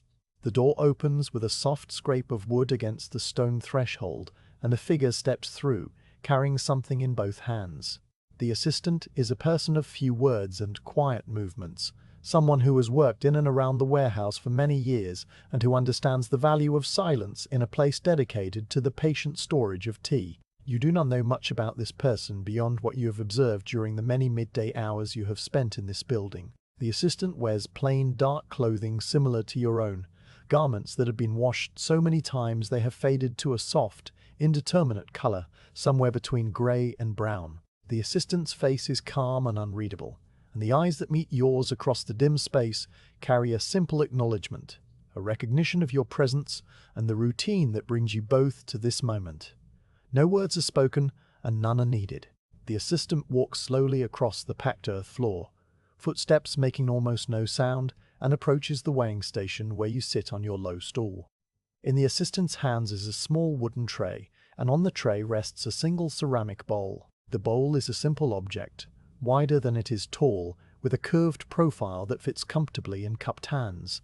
The glaze is a pale celadon green, the color of young bamboo leaves, or the shallow water of a mountain stream, and it is crazed with a fine network of tiny cracks that have darkened over time, creating a pattern like the veins of a leaf or the surface of a dried riverbed. This is not a fine piece of porcelain destined for export. It is a humble, everyday bowl of the kind used in countless households and eating places throughout the city, and its beauty lies in its simplicity and its long history of use. Steam rises from the bowl in a thin, wavering column, carrying with it the faint, clean scent of cooked rice and water. The assistant sets the tray down on the floor beside your stool, positioning it carefully so that it is within easy reach, but not in the way of your feet or the wicker basket of rejects. The bowl settles onto the wood with a soft ceramic click, and the steam continues to rise, curling and twisting in the still air of the warehouse. The assistant straightens up and meets your eyes once more, offering a small nod that might be a wish for a peaceful meal or simply an acknowledgement of the shared quiet of the day. Then the assistant turns and walks back across the warehouse floor, footsteps soft and unhurried, and disappears through the small rear door. The door closes with the same soft scrape, and the warehouse returns to its previous stillness, now with the addition of the faint, warm scent of congee drifting through the tea-laden air. You look down at the bowl beside you, and you feel a small stirring of appetite, a reminder that your body has been working for many hours and requires replenishment. You set the wooden sorting tray aside, leaning it carefully against the leg of the tripod, and you reach down to lift the bowl from its tray. The ceramic is warm against your palms, a gentle heat that seeps through your skin and into the muscles of your hands, which have grown cool from handling the dry tea leaves and the cold brass weights. You bring the bowl up to the level of your chest, and you hold it there for a moment, simply feeling the warmth and letting it spread into your fingers and wrists. The steam rises past your face, carrying the mild, comforting smell of the congee, a smell that is almost without character yet deeply familiar, the smell of plain food prepared without spice or adornment. The congee itself is a simple porridge of white rice that is being cooked slowly in a large pot of water until the grains have broken down completely, releasing their starch and creating a smooth, velvety liquid that is neither thick nor thin, but hovers somewhere in between. The surface of the congee is pale and almost luminous in the dim light, a soft, creamy white that catches the grey illumination from the high windows and seems to glow faintly. A few grains of rice remain intact, scattered across the surface like tiny, translucent seeds, and they've settled into small clusters that drift slowly as you tilt the bowl. There is nothing else in the congee, no vegetables, no shreds of preserved meat, no sprinkling of chopped herbs. This is the plainest form of the dish, the version that is eaten for sustenance rather than pleasure, and it is exactly what the quiet monotony of the day requires. You lift the bowl to your lips, and you take the first sip, tilting it gently so that the warm liquid flows into your mouth. The congee has cooled slightly during its journey from the kitchen shed, but it is still warm enough to be comforting, a gentle heat that spreads down your throat and into your chest. The flavor is subtle, almost non-existent, a faint sweetness that comes from the rice itself and the long, slow cooking that has drawn out its essential character. There is a slight saltiness as well, just enough to keep the congee from being entirely bland, added by the assistant with a careful hand that understands the need for balance even in simplicity. You swallow and feel the warmth settle in your stomach, a small, pleasant weight that signals the beginning of the body's slow work of turning food into energy. You take another sip, and then another, drinking the congee slowly from the bowl rather than using a spoon. This is the customary way to eat this particular dish, lifting the bowl to the mouth and letting the warm liquid flow at its own pace. The ceramic rim is smooth against your lower lip, worn to a soft polish by years of similar use, and the warmth of the bowl continues to seep into your hands, which are now fully warmed and relaxed. Between sips, you lower the bowl to your lap and you look out across the warehouse, your eyes traveling over the stacked chests and the high shadowed rafters and the columns of grey light that have shifted even further since you first noticed their movement. The light now falls in a pattern that is distinctly different from the morning hours. The columns are shorter and broader, their edges softer, and they have taken on a slightly warmer tone that is most visible where they fall upon the pale wood of the chests. The dust motes that drift through the light are more numerous now, stirred into the air by the subtle currents that move through the warehouse as the day progresses, and they dance and swirl in the grey illumination with the slow hypnotic grace of things that have no destination and no hurry. You watch a single mote as it drifts across the nearest column of light, a tiny speck of something that might be tea dust or fine earth or a fragment of dried leaf, and you follow its slow progress until it passes out of the light and disappears into the shadow. Your eyes travel upward to the high windows themselves, the source of this shifting illumination. The windows are set high in the thick walls just below the eaves of the roof, and they are covered with the angled wooden louvers that keep out the slanting rain. Through the gaps between the louvers, you can see the sky, or rather you can see the absence of sky, the flat, unbroken grey of the monsoon clouds that hang low and heavy over the city. The clouds are a single, seamless expanse without any visible variations in tone or texture, a great sheet of pale pewter that seems to press down upon the roof of the warehouse with a gentle, patient weight. Against this grey background, the rain falls in fine, slanting lines that are barely visible, more a sense of movement than a distinct pattern. The rain streaks across the narrow gaps between the louvers, and you can see the individual drops as they catch the diffuse light for an instant before falling out of sight. The sound of the rain on the roof is clearer here, near the center of the warehouse where the high ceiling vaults overhead. The roof is made of curved clay tiles laid in overlapping rows, and the rain falls upon them in a continuous, gentle percussion. The sound is not loud enough to be called a roar. It is more like a steady whisper, a soft, rushing noise that fills the upper spaces of the building and filters down to where you sit as a muted, comforting presence. Occasionally, a stronger gust of wind pushes a heavier sheet of rain against the roof, and the sound rises for a moment to a more insistent patter before settling back into its steady rhythm. These small variations are the only changes in a sound that has been present since you woke this morning and will continue long after you have returned to your lodging and fallen asleep. You take another sip of the congee, and the bowl is now half empty. The warmth has spread through your body, easing the small aches in your shoulders and back, and bringing a pleasant drowsiness that tugs gently at the edges of your awareness. You do not fight this drowsiness. You allow it to settle over you like a light blanket, knowing that the simple act of eating and resting will refresh you for the afternoon's work. The warehouse is a place of stillness and patience, and there is no requirement to hurry through this midday pause.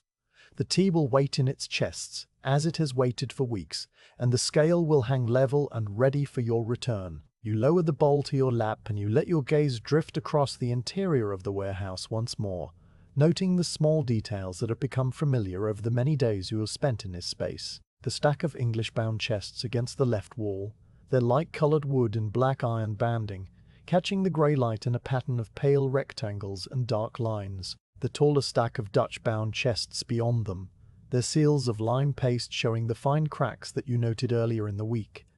The rows of ceramic sample jars on the shelves against the far wall, their labels faded to illegibility. The great ironwood beams overhead, dark and massive, their surfaces textured with the grain of the ancient trees from which they were hewn. The packed earth floor swept clean and smooth, bearing the shallow depressions where countless chests have been set down and lifted again. All of these things are as they were this morning and as they will be tomorrow, and their permanence is a quiet reassurance in a world that is otherwise full of change and motion. The congee is nearly finished now, only a thin layer of the pale liquid remaining in the bottom of the bowl. You lift the bowl one final time, and you drink the last of it, feeling the warmth slide down your throat and join the rest in your stomach. The bowl is empty now, its interior glazed with the same pale celadon green as the outside, marked only by a faint ring where the congee rested. You set the empty bowl back on the wooden tray, and the ceramic makes a soft, final click as it settles into place. The tray will remain here until the assistant returns later in the afternoon to retrieve it, and then it will be carried back to the kitchen shed and washed and set aside until the next midday meal. You sit for a little while longer, not yet ready to return to the weighing and sorting. Your hands rest on your knees, and your eyes are half closed, and you listen to the rain on the roof and the deeper silence of the warehouse beneath it. The drowsiness that settled over you during the meal has not yet lifted, and you allow yourself to drift in this peaceful, half-aware state, suspended between the morning's labor and the afternoon's work. The light continues its slow migration across the floor, the grey columns creeping forward by fractions of an inch, and the dust motes continue their endless silent dance in the pale illumination. After a time that might be 5 minutes or 15, you open your eyes fully and you take a deeper breath, feeling the air fill your lungs and release. The drowsiness recedes slightly, not disappearing but stepping back to a comfortable distance, and you feel ready to return to the scale and the chests and the patient, repetitive work of the tea clerk. You rise from the low stool, your legs slightly stiff from the long sitting, and you stretch your arms above your head, feeling the muscles in your back and shoulders lengthen and release. The empty bowl and tray remain on the floor beside the stool, a quiet reminder of the small nourishment that has sustained you through the middle of the day. You turn back to the open chest of Orange Pekoe, and you look at the 2 compartments within it. The unsorted side is still more than half full, a dark velvety mass of curled leaves that will occupy your hands for many more hours. The sorted side has grown noticeably since the morning, a neat accumulation of approved leaves that gleams softly in the grey light. Beside the chest, the wicker basket holds its collection of rejects, stems and fragments, and imperfect leaves that will never make the journey across the sea. The brass scale hangs level and waiting, its beam a straight line against the dim background of the warehouse, and the wooden scoop rests on its shelf, ready to be taken up once more. You reach for the scoop, feeling the smooth, worn wood against your palm, and you dip it into the unsorted leaves. The scoop fills with that familiar soft pressure, and you lift it out and carry it to the weighing pan. The leaves cascade down in their gentle, rustling stream, piling up in the brass dish and pulling the chains taut. The beam tilts, and you reach for the sliding weight, and the cycle begins again, as steady and unhurried as the rain that falls on the tiled roof high above. The afternoon stretches ahead, long and quiet, and full of the simple, repetitive work that fills the monsoon days, and you settle back onto the low stool with the wooden tray on your lap and the familiar rhythm of sorting, reclaiming your hands and your thoughts. The afternoon light in the warehouse has shifted again, moving further across the packed earth floor and taking on a slightly deeper tone, as the hidden sun begins its long, slow descent toward the western horizon behind the unbroken layer of monsoon clouds. The grey columns that fall from the high louvers are now angled more steeply, stretching into elongated parallelograms of pale illumination that reach almost to the base of the stacked chests along the opposite wall. The quality of the light has changed as well, losing the faint warmth that marked the midday hour and returning to the cooler, more silvery cast of the morning, though there is a heaviness to it now that speaks of the advancing afternoon and the accumulated weight of the day. The rain continues to fall outside with the same steady, unhurried rhythm, a sound so constant and so deeply woven into the fabric of the warehouse's quiet that it has become less a noise and more a texture, a soft, pervasive presence that fills the spaces between the creaks of the timbers and the rustle of your movements. You have been working with the Orange Pekoe for many hours now, and the chest that you opened in the morning is significantly changed. The unsorted compartment, which was nearly full when you lifted the lead lining and the cotton cloth, has been reduced by more than half, its contents transferred in careful seven-tail batches to the sorting tray and then, after examination, to the approved compartment or the wicker basket of rejects. The approved compartment is now a substantial accumulation of dark, curled leaves, each one whole and unblemished and carrying the faint citrus-like fragrance that gives the Orange Pekoe its name. The leaves rest in a dense, even layer that rises nearly to the height of the wooden partition, and their surface catches the grey light in a soft, velvety bloom that seems to glow from within. The wicker basket at your feet is perhaps a third full, its contents a varied collection of stems and twigs and broken fragments and leaves that were deemed imperfect for one reason or another. The coarse paper lining the basket rustles softly whenever you add a new reject, and the scent that rises from the accumulated material is sharper and more astringent than the mellow fragrance of the approved leaves. But the afternoon is advancing, and there is another variety of tea that requires your attention today. The merchant's instructions for this quiet period of the monsoon include the sorting and grading of several different lots, each with its own character and its own destination. And you have decided that the remaining hours of daylight are best devoted to the Oolong that arrived from the Wuyi Mountains just before the rains began in earnest. This tea is stored in a separate stack of chests against the right-hand wall. Chests that are constructed of a darker, heavier timber than those used for the Orange Pekoe, and that bear the marks of a different inland merchant. A different network of rivers and canals, a different journey to this quiet warehouse by the Pearl River. You rise from the low stool, setting the wooden sorting tray aside and stretching your arms above your head to ease the stiffness that has settled into your shoulders and back. Your legs are slightly numb from the long sitting, and you take a few slow steps around the weighing station, feeling the blood return to your feet and the familiar solidity of the packed earth beneath your shoes. The warehouse is quiet around you, the only sounds the rain on the roof and the soft creak of a beam settling somewhere in the high shadows. You walk across the central aisle to the stack of chests that holds the Wuyi Oolong, and you stand before them for a moment, looking at the dark wood and the heavy iron banding and the faded marks that identify the contents and the origin. The chest you select is the third from the top in a stack of 5, a position that places it at a comfortable height for opening and working. The wood is a deep, rich brown with a reddish undertone, the color of aged mahogany or the bark of an old cedar, and it has been planed smooth and fitted with dovetailed corners that are nearly invisible. The lid is secured with the same system of wooden wedges that you encountered on the Orange Pekoe chest, though these wedges are made of a paler wood and are being driven more deeply into their slots.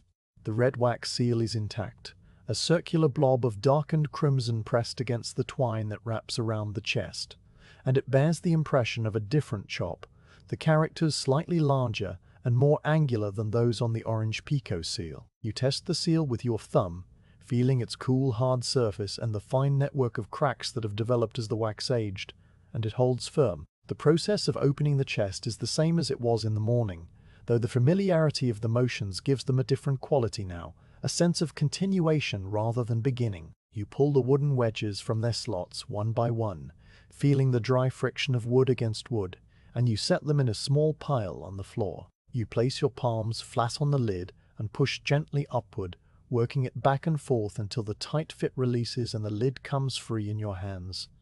You set the lid aside, leaning it against the stack of chests, and you look into the interior. The lead lining is the same dull grey foil, pressed smoothly over the contents and folded neatly over the edges. You take the small knife from the sheath at your waist, and you cut along the inner seam, the blade parting the soft metal with a quiet ripping sound. The lead peels back easily, folding over upon itself, and beneath it is the familiar layer of unbleached cotton cloth, tucked down around the edges and fitting snugly against the sides of the chest. You lift one corner of the cloth and peel it back slowly, and the Oolong tea is revealed. The first impression is of a different darkness, a different quality of shadow. Where the Orange Pekoe was a deep black-brown with undertones of charcoal and a faint velvety bloom, this Wui Oolong is a warmer, richer darkness, the color of very old leather, or the bark of a tree that has been soaked by rain and dried in the sun many times over. The leaves are larger than those of the Orange Pekoe, and they are curled in a different manner, not into tight spirals but into looser, more irregular twists that resemble small dark scrolls or the shells of certain land snails. The surface of the leaves has a faint sheen, a subtle gloss that catches the grey light and reflects it in tiny points of warmer tone. This sheen is the result of the heavier oxidation that the oolong undergoes during processing, a longer exposure to the air that darkens the leaves and brings out the oils that reside within them. The leaves feel different even to the eye, appearing heavier and more substantial, as if each one carries a greater density of the tea's essential character. The scent that rises from the open chest is immediately distinct from the Orange Pekoe, and it fills the air around you with a fragrance that is darker and more complex.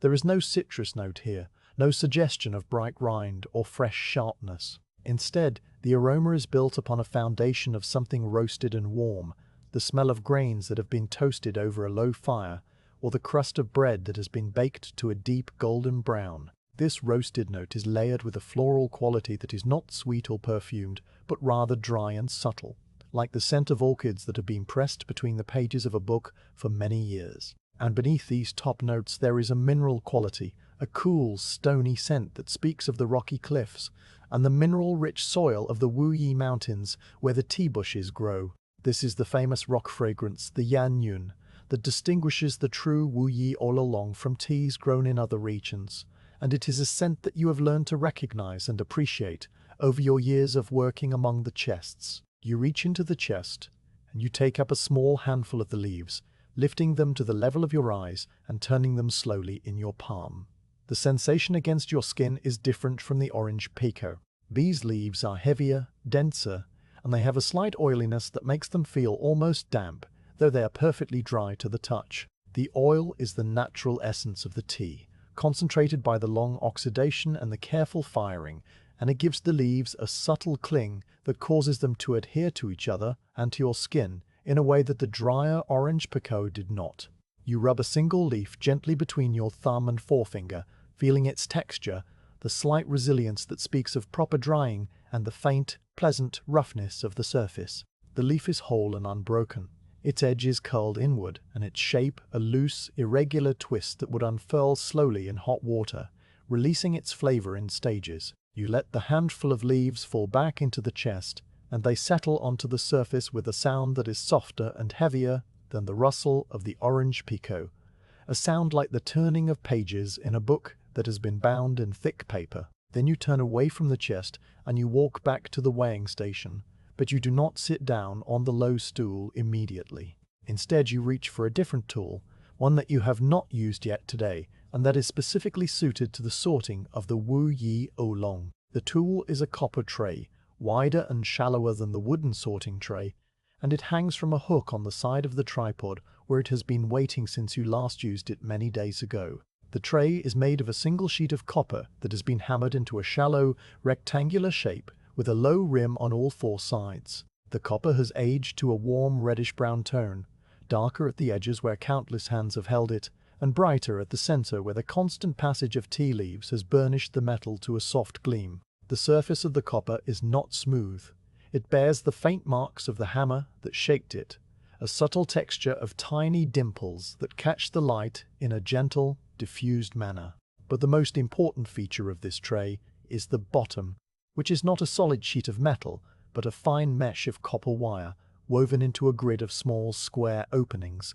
The mesh is sturdy and well made, the wires evenly spaced and firmly joined at each intersection, and it allows the finest particles of tea dust and broken leaf fragments to pass through while retaining the whole leaves on the surface. This is the tray you use for the second sorting. The process of sifting the oolong to remove the fine dust and the small broken pieces that are known as fannings. The Wu Yi Oolong, because of its heavier oxidation and its looser curl, tends to produce more of this fine material during handling and transport than the tighter, more compact Orange Pekoe. The dust and fannings are not worthless. They will brew a strong, quick cup of tea that is favored by some of the local establishments, and they will be collected and sold separately. But for the export grade, the merchant requires leaves that are whole and intact, and the copper mesh tray is the tool that separates the one from the other. You lift the copper tray from its hook, feeling its weight in your hands. The tray is heavier than the wooden sorting tray, the copper having a substantial heft that is pleasing in a different way. The metal is cool to the touch, cooler than the ambient air of the warehouse, and it seems to draw the warmth from your fingers as you hold it. You carry the tray to the open chest of oolong, and you set it down on the floor beside the chest, positioning it so that it rests flat and stable. Then you take the wooden scoop and you dip it into the chest, lifting out a generous measure of the dark, twisted leaves. You carry the scoop to the copper tray and you tip it gently, letting the leaves cascade down onto the mesh surface. The leaves fall with that same soft, heavier rustle, spreading across the copper mesh in an irregular layer. Some of the finer particles immediately begin to sift through the small square openings, drifting down like a very fine dark snow and settling onto the packed earth floor beneath the tray. You watch this for a moment, observing the way the dust and the smallest fragments find their way through the mesh while the whole leaves remain on top, their larger size preventing them from passing through. This passive sifting is only the first stage. The real work of the copper tray comes next, in the motion of your hands, and the gentle circular rotation that will separate the leaves by size and bring the larger, unbroken pieces to the surface. You lower yourself to the floor, sitting cross-legged beside the copper tray, and you take hold of the tray's rim with both hands. The copper is cool against your palms, and the low rim provides a secure grip. You lift the tray slightly, just enough to clear the floor, and you begin to move it in a slow, circular motion. The tray describes a small horizontal circle in the air, perhaps 6 inches in diameter, and the motion is smooth and continuous, flowing from your wrists and forearms in a rhythm that you have practiced many times before. The leaves on the mesh respond to this motion in a particular way. The whole leaves, being larger and lighter relative to their surface area, tend to rise to the top of the pile and drift toward the center of the tray, carried by the gentle currents of air and the shifting of the mass beneath them. The heavier stems and the unbroken but smaller leaves tend to sink downward, working their way through the mesh or gathering at the edges.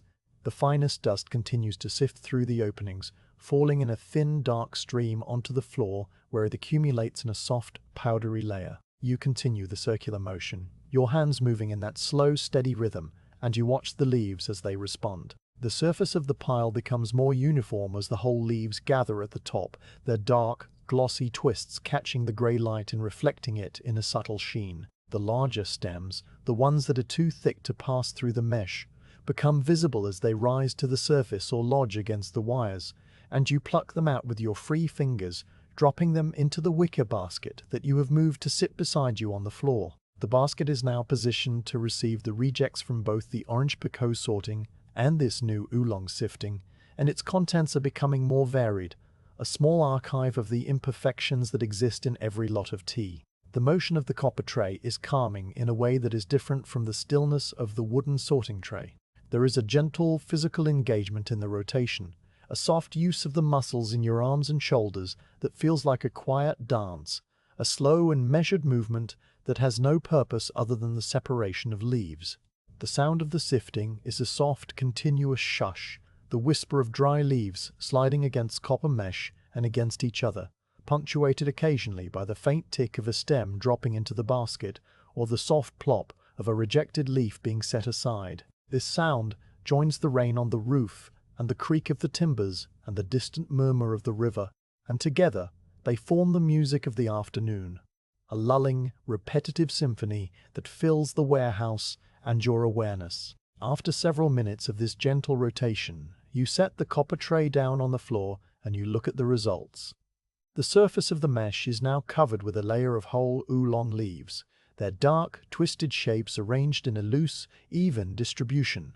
The dust and fannings that have fallen through have left a thin, dark layer on the packed earth beneath the tray, a layer that you will sweep up later and add to the basket of local-grade material. You take a moment to examine the leaves that remain on the mesh, looking for any stems or broken pieces that have evaded the sifting. Your fingers move across the surface, plucking out a small twig here and a fragment of leaf there, and you drop them into the basket. The leaves that remain are good ones, whole and unbroken and carrying the dark roasted fragrance of the Wuyi Mountains. You reach for the wooden scoop, and you carefully transfer these approved leaves from the copper tray into a fresh linen bag that hangs from a peg on the side of the tripod. The bag is made of unbleached linen, a pale creamy fabric with a soft, slightly nubby texture, and it has been sewn with sturdy seams and a drawstring closure at the top. The leaves fall into the bag with a soft, rustling sound, joining the small amount of oolong that you have already sorted this afternoon. The bag is not yet full. It will take many more cycles of sifting and sorting to fill it, and the work will continue for the remaining hours of the day. You lift the copper tray again, and you take another scoop of oolong from the chest, and you begin the circular motion once more. The rhythm of the work settles over you like a familiar garment, and the afternoon stretches ahead in a long, quiet procession of leaves and mesh and the slow rotation of your hands.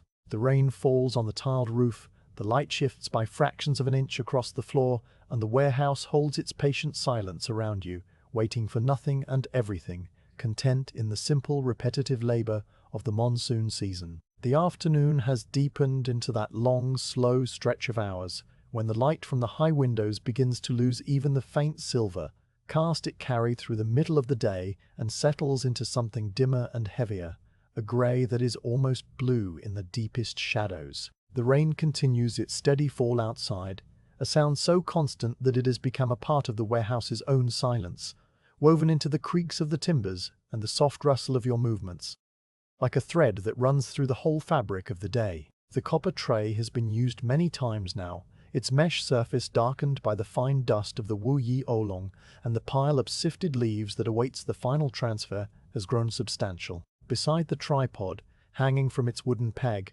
the linen bag is now more than half full, its sides bulging gently with the weight of the approved leaves, and the fabric has taken on a faint, pleasant fragrance from its contents, a mingling of the roasted and floral notes of the oolong with the clean, dry scent of the unbleached linen itself. You set the copper tray down on the packed earth for what will be the last time in this particular cycle of work, and you look at the leaves that rest upon the mesh. They are the best of the batch, the whole and unbroken twists of dark, glossy oolong that have survived the sifting and the hand sorting, and they gleam softly in the dim light with that subtle sheen that speaks of proper oxidation and careful firing. Your fingers move across the surface of the mesh one final time, plucking out a small stem that has lodged itself against a wire and a single leaf fragment that escaped your earlier attention.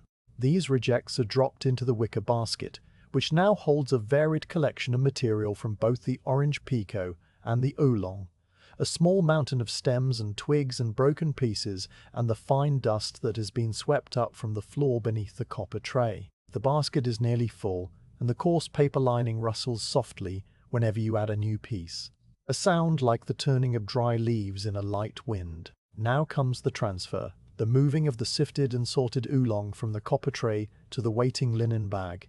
This is a simple task, a matter of lifting and pouring, but there is a particular quality to it that you have come to appreciate over the many times you have performed it. The linen bag is made of a heavy, closely woven fabric that has been washed many times until it is soft and supple, and it has a texture that is both rough and smooth, the slight nubbliness of the fibers catching on your fingertips while the overall surface glides easily against itself. The bag hangs from its peg with the drawstring loosened, its mouth open and waiting, and the weight of the leaves already inside pulls the fabric into gentle folds and creases that shift and settle with each new addition. You take the copper tray in both hands, feeling its cool weight and the slight texture of the hammered surface against your palms, and you rise from your cross-legged position on the floor.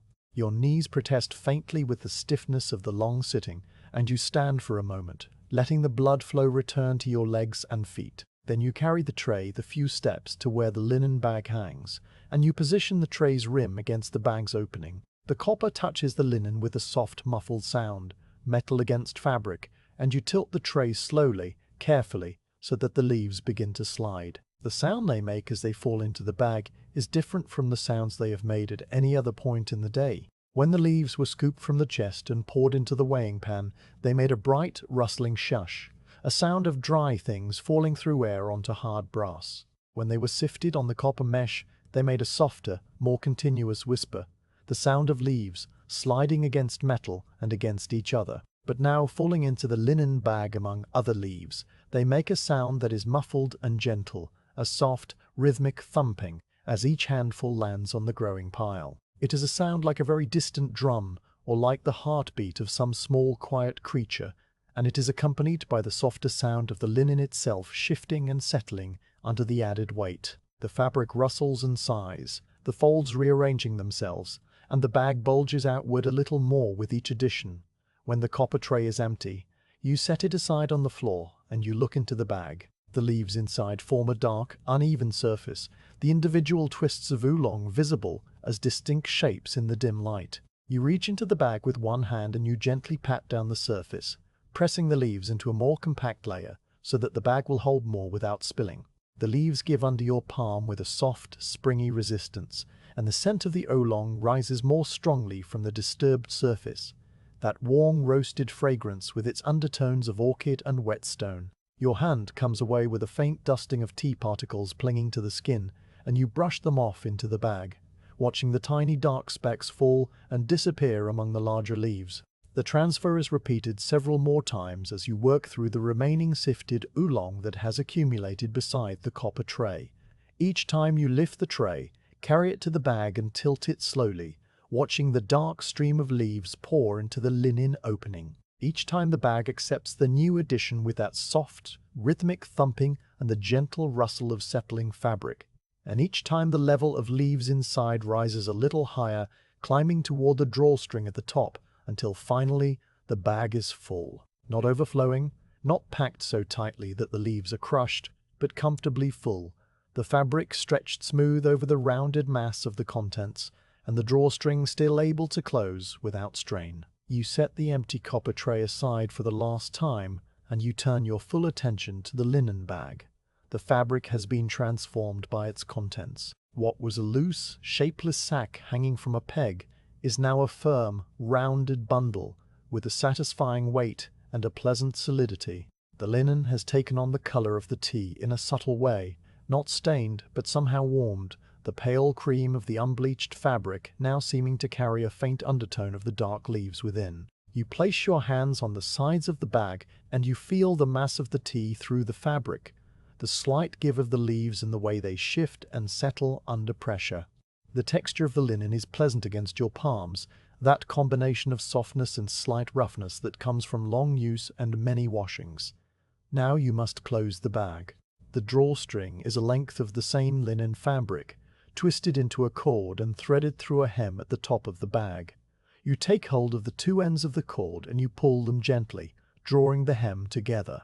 The fabric gathers in soft folds and pleats, the opening shrinking from a wide circle to a small puckered aperture and then closing entirely as you pull the cord tight. The leaves inside are now sealed away, protected from the dust and the damp air and the various small creatures that might seek to make a home among them. You tie the ends of the cord into a simple knot, a loop that can be easily undone when the bag is opened again for the final packing into the export chests, but that will hold secure through the remaining weeks of the monsoon. The closed bag now needs to be marked. This is a crucial step, for without a mark there is no way to know what the bag contains, or which merchant owns it, or when it was packed. The marking is done with a small brush and a pot of ink, and the tools for this task are kept on a narrow shelf near the weighing station. You walk to the shelf and you take down the ink pot. A small ceramic vessel with a fitted lid keeps the ink from drying out in the humid air. The pot is glazed in a dark brown, nearly black, and it feels cool and solid in your hand. You remove the lid and you look inside. The ink is a thick, black liquid that has been made from pine soot and a binding agent, and it has a faint, acrid smell that is not unpleasant. the smell of burnt wood and old carbon. The surface of the ink is still and glossy, reflecting a tiny distorted image of the high windows and the grey sky beyond. Beside the ink pot on the shelf is the brush, a simple tool with a bamboo handle and a tuft of pale bristles that have been shaped into a fine point. The handle is smooth and warm from years of handling, the bamboo having taken on a deep golden brown patina that glows softly in the dim light. The bristles are made from the hair of some animal, perhaps a goat or a rabbit, and they are soft and flexible, able to hold a reservoir of ink and release it in a controlled flow. You take the brush from the shelf and you hold it in your right hand, feeling the familiar balance of the bamboo handle and the light weight of the bristles. You carry the ink pot and the brush to the low stool beside the weighing station, and you sit down. The stool receives your weight with its familiar solidity, the worn concavity of the seat fitting the shape of your body. You set the ink pot on the floor beside your right foot, positioning it so that it is stable and within easy reach, and you rest the brush across the rim of the pot, the bristles suspended just above the surface of the ink. Then you reach for another object that you will need for the marking, the paper ledger that records every pound of tea that passes through this warehouse. The ledger is a substantial book, larger than a spread hand and several inches thick, bound in heavy cardboard covered with dark blue cloth that has faded and worn at the corners. The pages are made of a thick, fibrous paper that has a slight texture, a roughness that catches the ink and holds it without bleeding or feathering. The ledger is kept on a high shelf near the back wall, away from the damp floor and the possibility of spills, and you retrieve it and carry it back to the stool. You open the book across your lap, and the pages fall open to the current section, the place where the records of the monsoon season's sorting are being kept. The paper is covered with vertical columns of small, precise characters, each one representing a batch of tea that has been weighed and approved. The ink is a soft black, slightly faded where it has dried, and the characters are written in a hand that is careful and unhurried, the strokes clean and regular. Beside the ledger on your lap, you set a small flat stone that serves as a paperweight, and you also take up a narrow slip of paper that will serve as the tally for the linen bag. The tally is a rectangle of the same thick paper as the ledger, perhaps 2 inches wide and 6 inches long, and it is blank except for a faint printed border. This is the tag that will be tied to the drawstring of the bag, identifying its contents for anyone who handles it in the future. You lay the tally on the open page of the ledger, smoothing it flat with your palm, and you are ready to begin the marking. You dip the brush into the ink pot, touching the bristles gently to the surface of the black liquid. The brush absorbs the ink readily, the pale bristles darkening as the liquid wicks upward into the tuft. You lift the brush and you touch the tip to the rim of the pot to remove any excess, a small, precise movement that you have made thousands of times. The brush is now charged with ink, the bristles forming a fine, dark point that glistens wetly in the dim light. The first mark you make is on the tally slip. You hold the brush vertically, the tip just touching the surface of the paper, and you begin to write. The characters are small and precise, each one formed by a sequence of careful strokes. The first character is the mark of the merchant who owns this lot of Wu Yi Oolong, a combination of lines and angles that identifies the trading house in the city. The brush moves across the paper with a soft, scratching sound, the bristles dragging against the fibrous surface and leaving behind a trail of wet, black ink. The ink soaks into the paper quickly, the glossy wetness fading to a matte finish as it dries, and the character stands out clearly against the pale background. The next character is the designation for the type of tea, the abbreviated form of the name Wu Yi Oolong that is used in the warehouse records. This character is simpler, fewer strokes, and it is written with the same careful attention. After it comes a series of numerals indicating the weight of the bank's contents in catties and tails, the total that you have accumulated over the afternoon's many cycles of weighing and sifting. The numerals are written in a different style, more angular and less flowing than the characters, and they march across the tally in a neat row. Finally, you add the date, using the traditional reckoning of the lunar calendar, a string of characters that places this bag in the long sequence of days and months and years. When the tally is complete, you set the brush down across the rim of the ink pot, and you look at your work. The ink is drying quickly in the humid air, the glossy black turning to a soft, matte charcoal, and the characters are clear and legible. You lift the tally slip and you wave it gently in the air to speed the drying, and the paper makes a soft, fluttering sound. When the ink is dry to the touch, you take the slip and you thread it through the knot of the drawstring on the linen bag, securing it so that it hangs down against the fabric. The tally will remain there until the bag is opened for the final packing, a small, silent announcement of what lies within, but the work of marking is not complete. The ledger must also be updated, the record of the day's sorting entered into the permanent pages. You take up the brush again, dipping it once more into the ink pot and touching the tip to the rim. The ledger page before you is divided into vertical columns, each one headed by a small character that indicates what information belongs there. There is a column for the date, a column for the merchant's mark, a column for the type of tea, a column for the number of catties, and a column for the number of tays. The columns are filled with the records of previous days and previous batches, a long descending list of small, precise entries that stretches back through the pages of the book. You find the next empty line in the appropriate section and you begin to write. The brush moves across the paper with that same soft, scratching sound, the bristles leaving a trail of wet ink that dries to a matte black. You enter the date first, the same characters that you wrote on the tally, and then the merchant's mark, and then the designation for the Wu Yi Oolong. The numbers for the weight follow, the catties and the tails recorded in their separate columns. Each character is formed with the same careful attention, the strokes deliberate and unhurried, and the completed entry joins the long list of those that have come before. The sound of the brush on the paper is one of the quietest sounds in the warehouse, a soft, rhythmic scratching that is barely audible beneath the rain on the roof and the creak of the timbers. It is a sound that belongs to the end of a cycle of work, the final act of recording and accounting that transforms the physical labor of the hands into a permanent mark on a page. As you write, the tea dust that has been stirred into the air by your movements drifts slowly through the dim light, tiny particles of dried leaf and fine earth that catch the grey illumination and glow for an instant, like a constellation of very small, very brief stars. The dust settles on the pages of the ledger, on your hands, on the fabric of your robe, a fine, dark film that is the signature of this place and this work. You finish the entry and you set the brush down once more. The ink on the ledger page dries slowly, the glossy black fading to matte, and the new entry takes its place among the others. You look at the page for a long moment, seeing the accumulation of days and weeks represented in those small, precise characters. Each line is a bag of tea, a batch of leaves that has been weighed and sorted and approved, and together they represent the slow, steady work of the monsoon season, the quiet labor that fills the days when the rain falls and the ships are anchored far downriver. The ledger is closed, the cardboard cover settling onto the pages with a soft, heavy sound.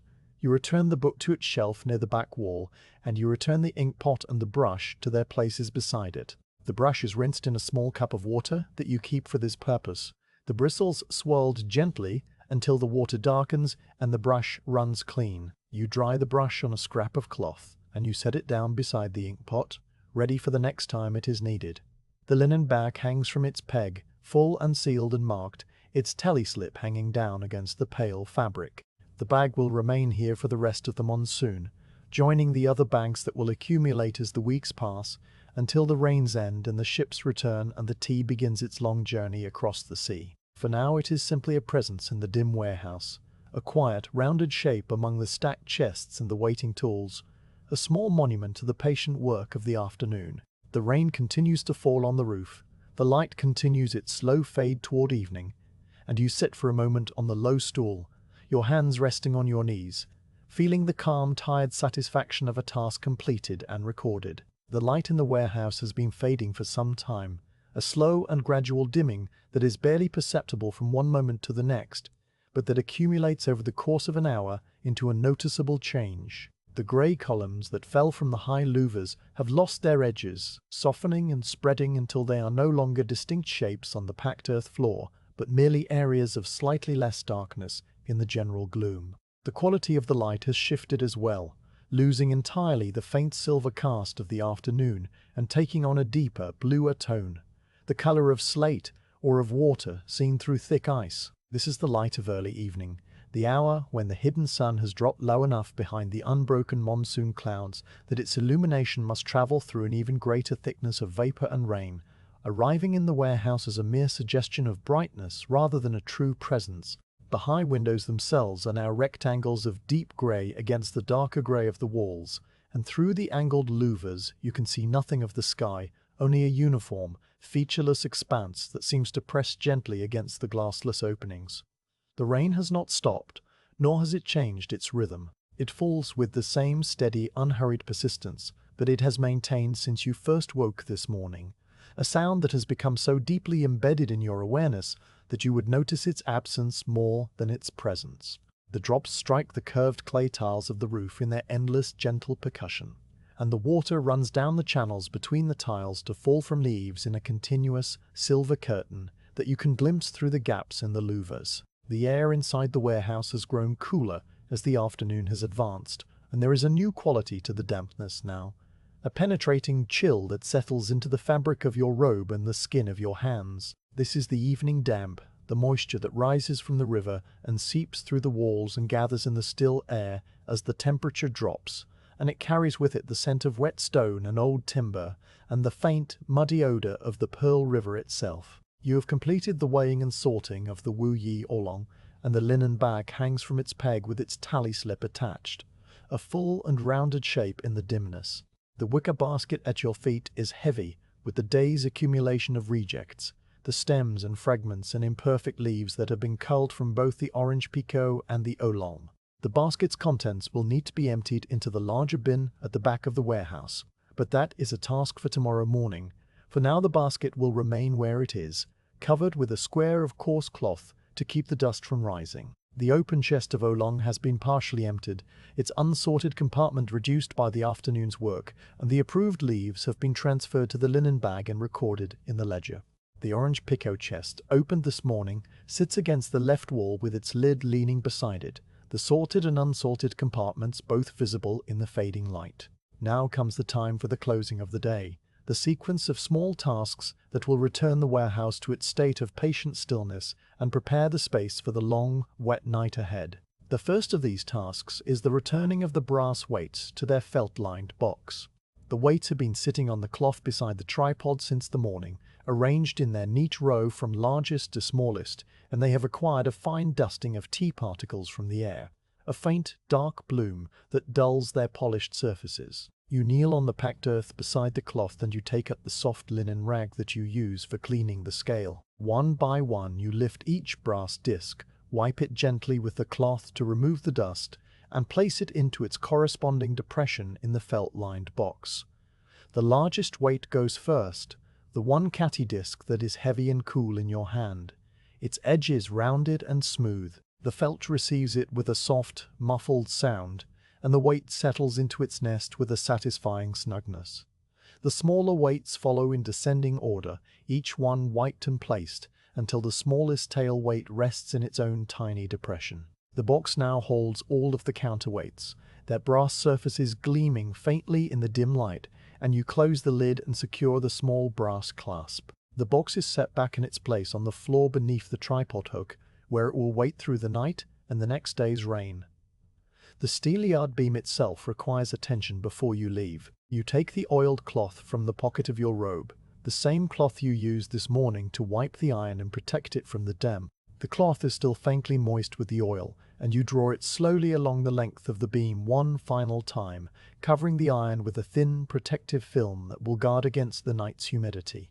The beam gleams darkly under the cloth's passage, the notches and numerals briefly catching the light before fading back into shadow. You wipe the suspension hook and the chain that connects to the tripod, and you wipe the hook from which the weighing pan hangs.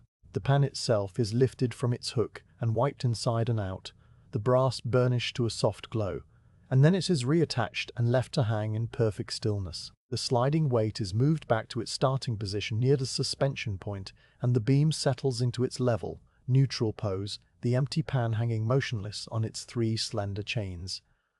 The wooden scoop and the copper tray are next. The scoop is wiped clean of the tea dust that clings to its bowl, and it is returned to the small shelf built into the tripod leg. The copper tray receives a more thorough cleaning, the mesh surface brushed with a small, stiff brush to remove the fine particles that have lodged between the wires. The brush is made of pale bristles set into a bamboo handle, and it makes a soft, rhythmic sound as you work it across the mesh, a sound like the whisper of wind through dry grass. When the tray is clean, you hang it back on its hook on the side of the tripod, where it will wait for the next sorting of oolong. The wooden sorting tray is white and leaned against the tripod leg, and the small knife you use to cut the lead lining is returned to the sheath at your waist.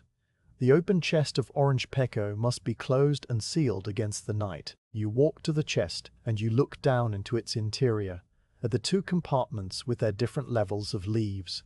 The unsorted side is still more than a third full, a dark, velvety mass that will provide work for another day. The sorted side holds the approved leaves, the 7 tail batches that have been examined and passed, and their surface gleams softly in the dim light. You reach for the cotton cloth that you peeled back this morning, and you draw it over both compartments, tucking it down around the edges so that it fits snugly against the sides of the chest. The cloth settles over the leaves with a soft, rustling sound, hiding them from view and providing a barrier against dust and the ever-present damp. Over the cloth, you fold the lead lining, pressing it down carefully and smoothing the creases with your palm. The lead is cool and slightly yielding, and it makes a soft, crinkling sound as you work it into place. When the lining is secure, you lift the wooden lid from where it leans against the stack of chests, and you set it onto the chest, fitting it into the recessed rim. The lid settles with a soft, solid thud, and you take up the 4 wooden wedges that you removed this morning. One by one, you drive them back into their slots, using the heel of your hand to press them firmly home. The wedges slide in with a dry scraping sound and then hold fast, locking the lid in place once more. The chest of Oolong must be closed as well. You walk to the stack against the right-hand wall and you look into the open chest. The unsorted leaves have been reduced by the afternoon's work, their level noticeably lower than it was when you first peeled back the cotton cloth. The scent of the oolong rises from the chest, that warm roasted fragrance with its undertones of orchid and wet stone, and you breathe it in one more time before you draw the cloth over the leaves and tuck it into place. The lead lining follows, folded down and smoothed, and then the wooden lid is lifted and fitted onto the chest. The wedges are driven back into their slots, and the chest is sealed once more, its contents protected from the damp night air. The linen bag of sorted oolong hangs from its peg, full and heavy, and it too requires a covering. The night air in the warehouse grows cooler and more humid as the evening advances, and the unbleached linen, while sturdy, is not entirely impervious to moisture. To protect the tea within, you drape a square of heavy canvas over the bag, a piece of fabric that has been treated with a thin layer of wax to repel water. The canvas is a dark, greenish-brown color, stiff and coarse to the touch, and it makes a heavy, rustling sound as you unfold it and arrange it over the bag. The canvas falls in stiff folds around the rounded shape of the linen, covering it completely and shielding it from the damp. You tuck the edges of the canvas under the bottom of the bag, securing it so that it will not slip off during the night, and the bag becomes a dark, shapeless form in the dimness, indistinguishable from the shadows around it. The wicker basket of rejects is the last item to be attended to. The basket is nearly full, its contents a varied collection of stems and twigs and broken leaves, and the fine dust that you swept from beneath the copper tray. You take the square of coarse cloth that you keep for this purpose, and you drape it over the basket, tucking the edges down around the rim. The cloth is a plain, unbleached fabric, rougher than the linen of the tea bags, and it has been used so many times that it carries a faint, permanent scent of the tea rejects, a sharper and more astringent smell than the mellow fragrance of the whole leaves. The covered basket sits beside the weighing station, a small dark shape among the larger shadows, and its contents will be dealt with in the morning. With the chests closed and the tools put away and the sorted tea protected, there remains only the sweeping of the floor. The packed earth has accumulated a fine layer of tea dust, and small fragments over the course of the day, the detritus of the weighing and sorting and sifting. This dust is not waste in the sense of being worthless.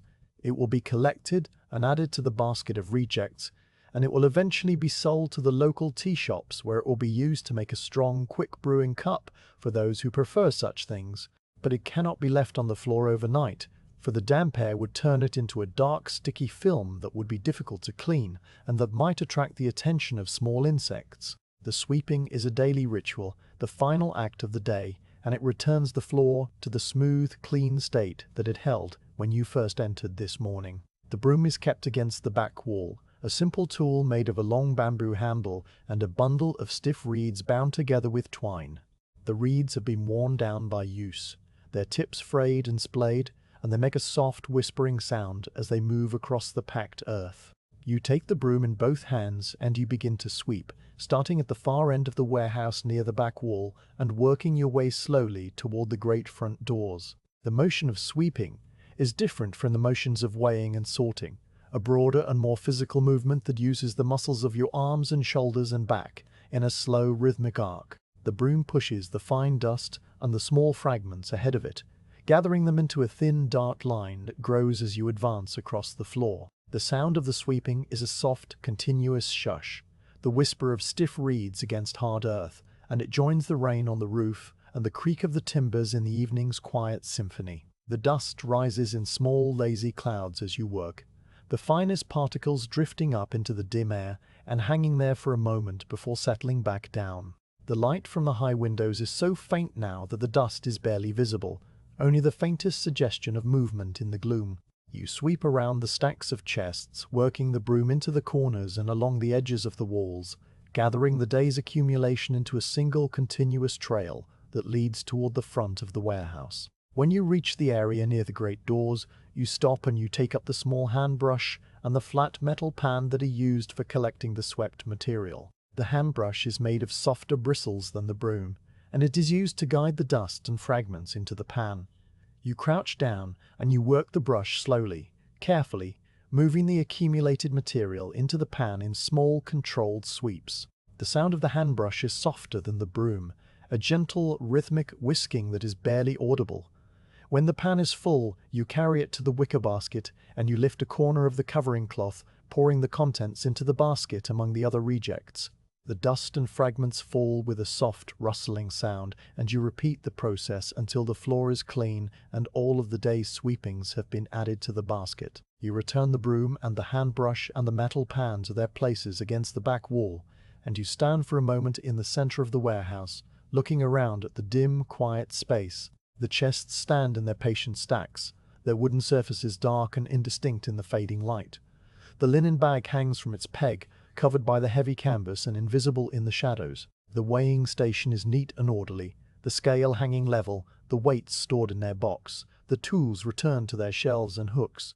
The floor is swept clean, the packed earth smooth and unmarked, except for the shallow depressions worn by years of use. The air is cool and damp, and carries the layered scents of tea and wood and old stone, and the rain continues to fall on the roof high above, a steady, lulling presence that has been with you since the moment you woke. The evening damp has settled fully into the warehouse now, a cool, penetrating moisture that clings to every surface and makes the air feel heavier than it did during the day.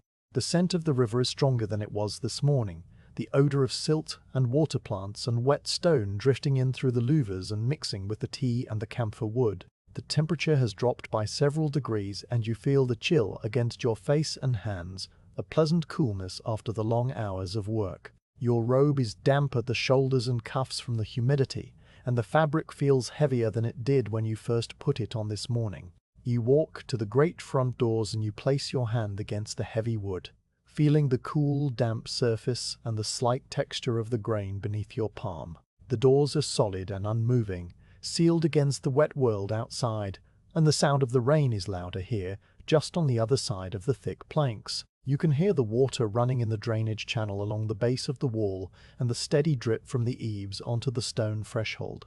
The world outside is dark now, or as dark as it ever becomes during the monsoon, when the clouds hold the city in a perpetual twilight that never deepens into true night but simply fades into a soft grey dimness. You will step through these doors in a few moments and begin the walk back to the lodging house, retracing the path you took this morning through the wet, empty streets. But for now, you stand in the quiet of the warehouse, letting the peace of the space settle over you one final time. The day's work is complete, the tea is weighed and sorted and recorded, the chests are sealed, The tools are put away. The warehouse will hold its silence through the night, the tea sleeping in its wooden cradles, the rain falling endlessly on the tiled roof, the timbers creaking softly as they adjust to the changing humidity. Tomorrow you will return and open another chest, and the cycle will begin again, as steady and unhurried as the monsoon itself. You take a slow breath of the cool, tea-scented air, and then you reach for the iron latch that holds the great doors closed. The latch lifts with a soft metallic scrape, and you pull the heavy door inward, opening a narrow gap onto the wet grey evening.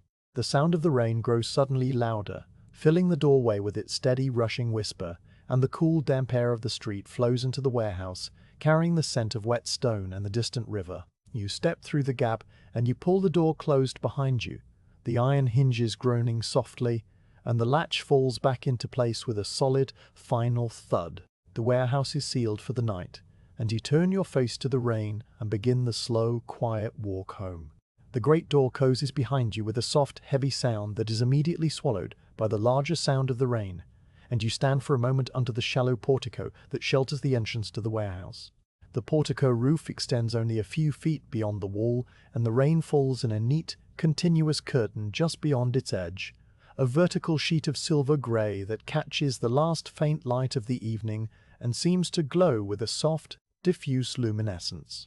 The water drips from the curved tiles above in a steady rhythm, fat drops that fall one after another and splash into the shallow depression worn into the stone threshold over years and decades of monsoon seasons. The sound of these individual drops is distinct here, separate from the general hush of the rain, each one a small percussive note that lands with a quiet plop and sends a tiny spray of water outward onto the already wet stone. You watch the drops fall for a moment, your eyes following their brief journey from the edge of the tile to the ground, and then you step forward through the curtain of rain and into the open street. The rain is not cold, not in the way that winter rain is cold. It is cool, certainly, cooler than the air inside the warehouse, but it carries the memory of the warm sea from which it evaporated and the heavy tropical air through which it has fallen. It lands on your face and your hands with a gentle, insistent touch, each drop a small, cool point of contact that merges with its neighbors until your skin is covered with a fine, even film of moisture. The rain soaks into the shoulders of your robe almost immediately, darkening the blue cotton to a shade that is nearly black, and you feel the fabric grow heavier against your skin, clinging slightly to your shoulders and upper arms. The dampness is not unpleasant. It is simply a fact of the evening, as much a part of the walk home as the stones beneath your feet and the grey light that still lingers in the sky. The street before you is empty, as it was this morning, and the rain has washed it clean of the day's small accumulations of dust and debris. The flagstones gleam with a wet, dark sheen, reflecting the pale sky and the dim shapes of the buildings on either side, in a muted, wavering mirror. The reflections are soft and indistinct, lacking sharp edges or clear details, and they shift and ripple as the rain strikes the surface of the puddles that have formed in the low places.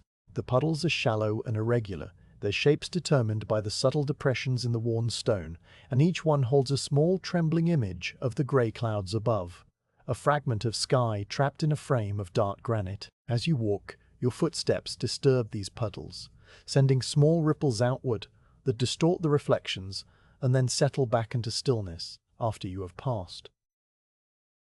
The sound of the rain in the street is different from the sound inside the warehouse. Here there is no roof to absorb and muffle the falling water, and the rain strikes every surface directly, creating a complex layered chorus of small, wet sounds. It patters on the flagstones with a soft, continuous hiss, a sound like the whisper of many voices speaking at once in a language too faint to understand. It drips from the eaves of the buildings on either side, each overhang producing its own rhythm of fat, individual drops that fall to the stone below. It gurgles in the narrow drainage channel that runs along the base of the walls, a small clear stream that carries the runoff from the roofs down toward the river. And beneath all of these sounds, always present, is the deeper murmur of the Pearl River itself, a low, constant note that rises from the direction of the quay and fills the background of the evening with its patient, unhurried voice. You walk slowly, your pace unhurried and steady, and your shoes make a soft sucking sound as they meet the wet flagstones and release. The felt and leather soles have absorbed water over the course of the day, and they are heavy and pliable, molding themselves to the irregularities of the stone with each step. The sensation of walking on the wet ground is different from the dry, firm footing of a clear day. There is a slight give to each step, a faint slippery quality that requires a small adjustment of balance, and you find yourself walking with a slightly wider stance, your feet placed more deliberately than they would be on dry stone.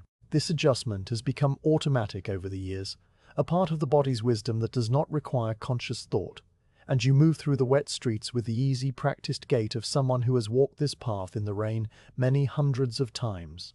The street follows the same route that you took this morning, but the evening has transformed it into a different place. The grey light of early morning has been replaced by the deeper grey of early evening, a light that is softer and heavier and carries a faint blue undertone that speaks of the approaching night. The mist that rose from the river this morning has returned, drifting through the streets in slow, curling tendrils that wrap around the corners of buildings and blur the edges of the distant roof lines. The mist is thicker now than it was at dawn, rising from the warm river water into the cooling evening air, and it gives the street a dreamlike quality, a softness that makes the familiar landmarks seem slightly unfamiliar, as if they have been drawn in charcoal and then partially erased. You pass by the small temple entrance that you noticed this morning, the one with the open doors and the bronze incense burner just inside.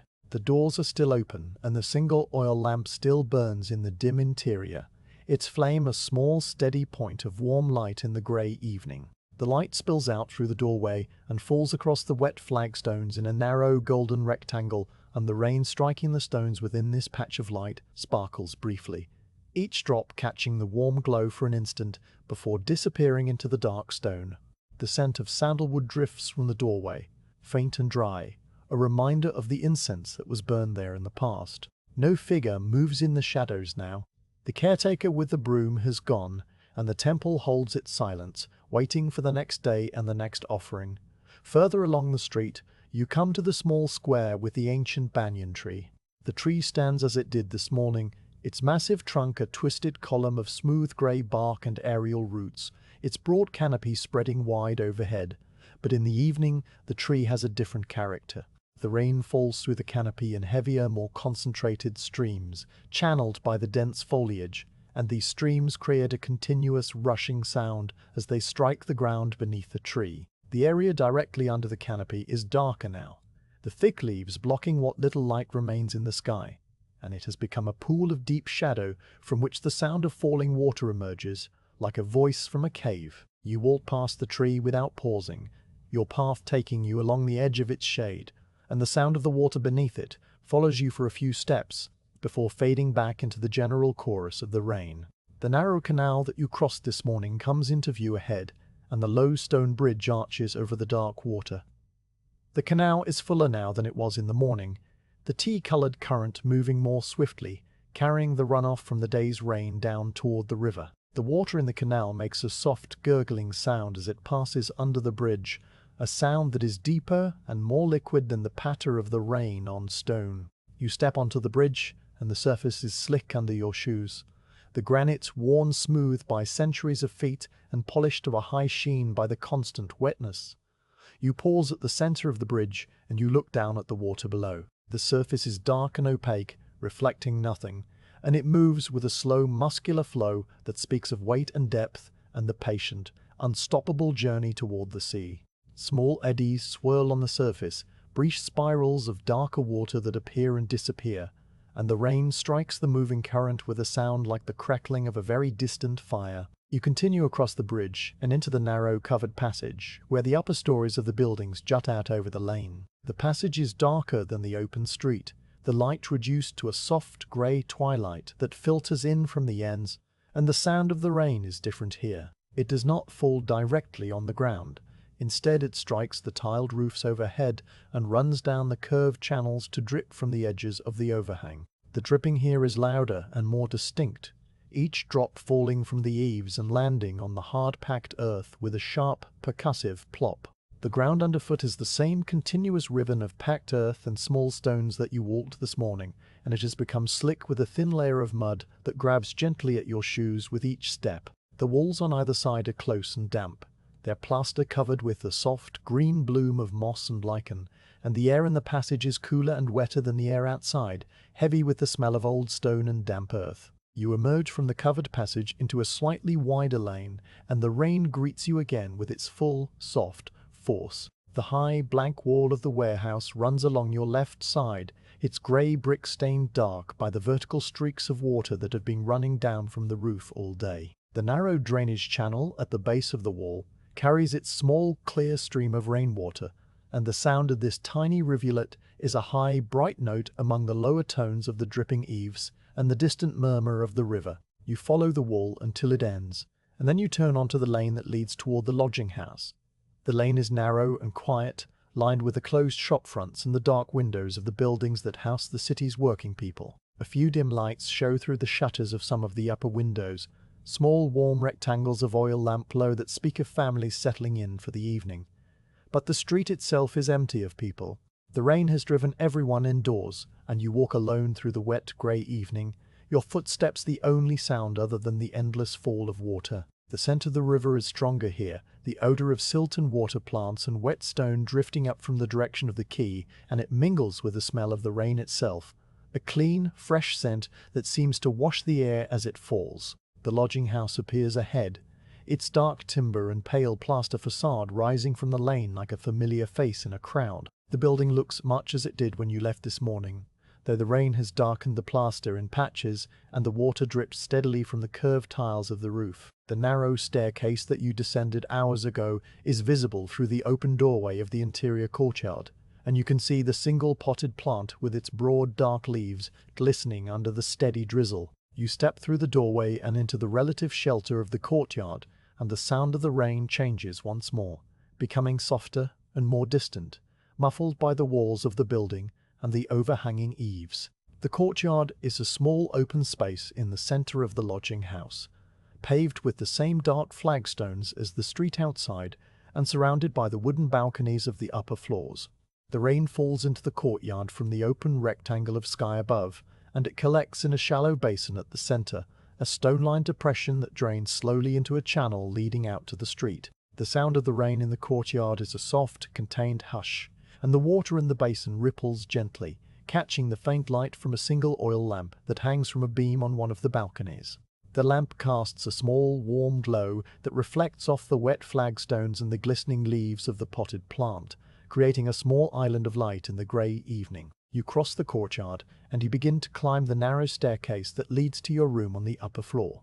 The stairs are the same worn wooden trades that you descended this morning, their centres cupped by the passage of countless feet, and they creak softly under your weight, a familiar, reassuring sound. The handrail is cool and slick with condensation, and you run your palm along it as you climb, feeling the smooth, damp wood and the slight vibration of the building around you.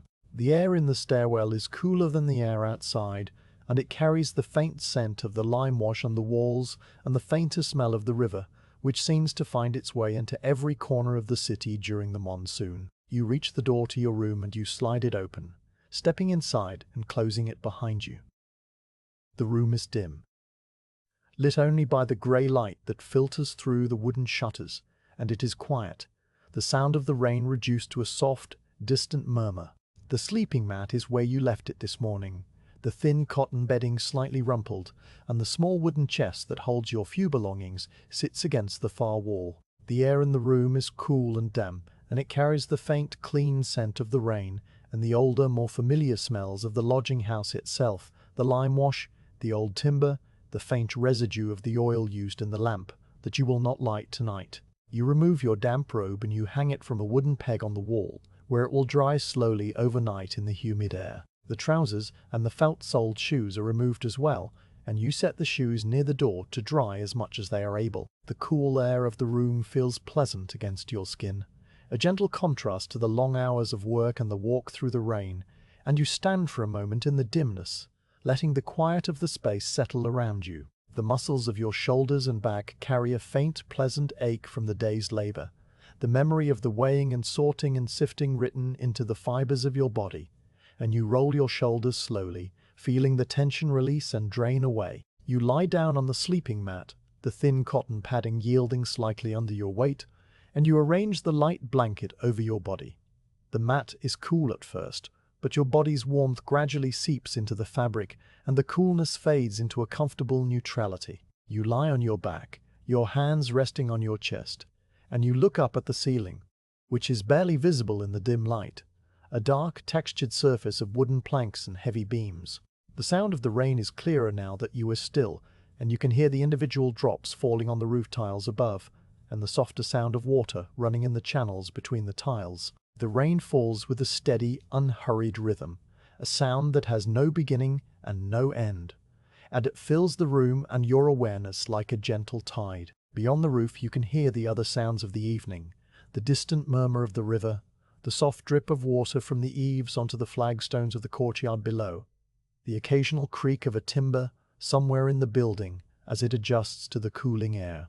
These sounds blend together into a single, peaceful texture, a lullaby composed of water and wood, and the quiet breath of the city settling into the night. Your eyes grow heavy, and you let them close, and the darkness behind your eyelids is soft and grey, the same colour as the monsoon sky. The day's work recedes into the background of your thoughts, the individual tasks of weighing and sorting and marking fading into a single indistinct memory of quiet labour. The scent of the Orange Pekoe and the Oolong lingers faintly in your awareness, a ghost of the warehouse's perfume that clings to your skin and the fabric of the mat. The cool, damp air moves gently through the room, stirred by some subtle current that you cannot feel, and it carries the smell of the river, and the rain, and the wet stone of the city. You breathe slowly, deeply, and each breath draws in this complex, calming fragrance and releases it back into the room. The sound of the rain continues, steady and unhurried, and it becomes the only thing that you are aware of, the only thing that exists in the soft grey darkness. It falls on the roof and on the flagstones and on the broad leaves of the potted plant in the courtyard, and it runs in small streams down the channels and the drains and the gutters, and it joins the river and flows past the quay and the anchored ships and the dark sleeping warehouses.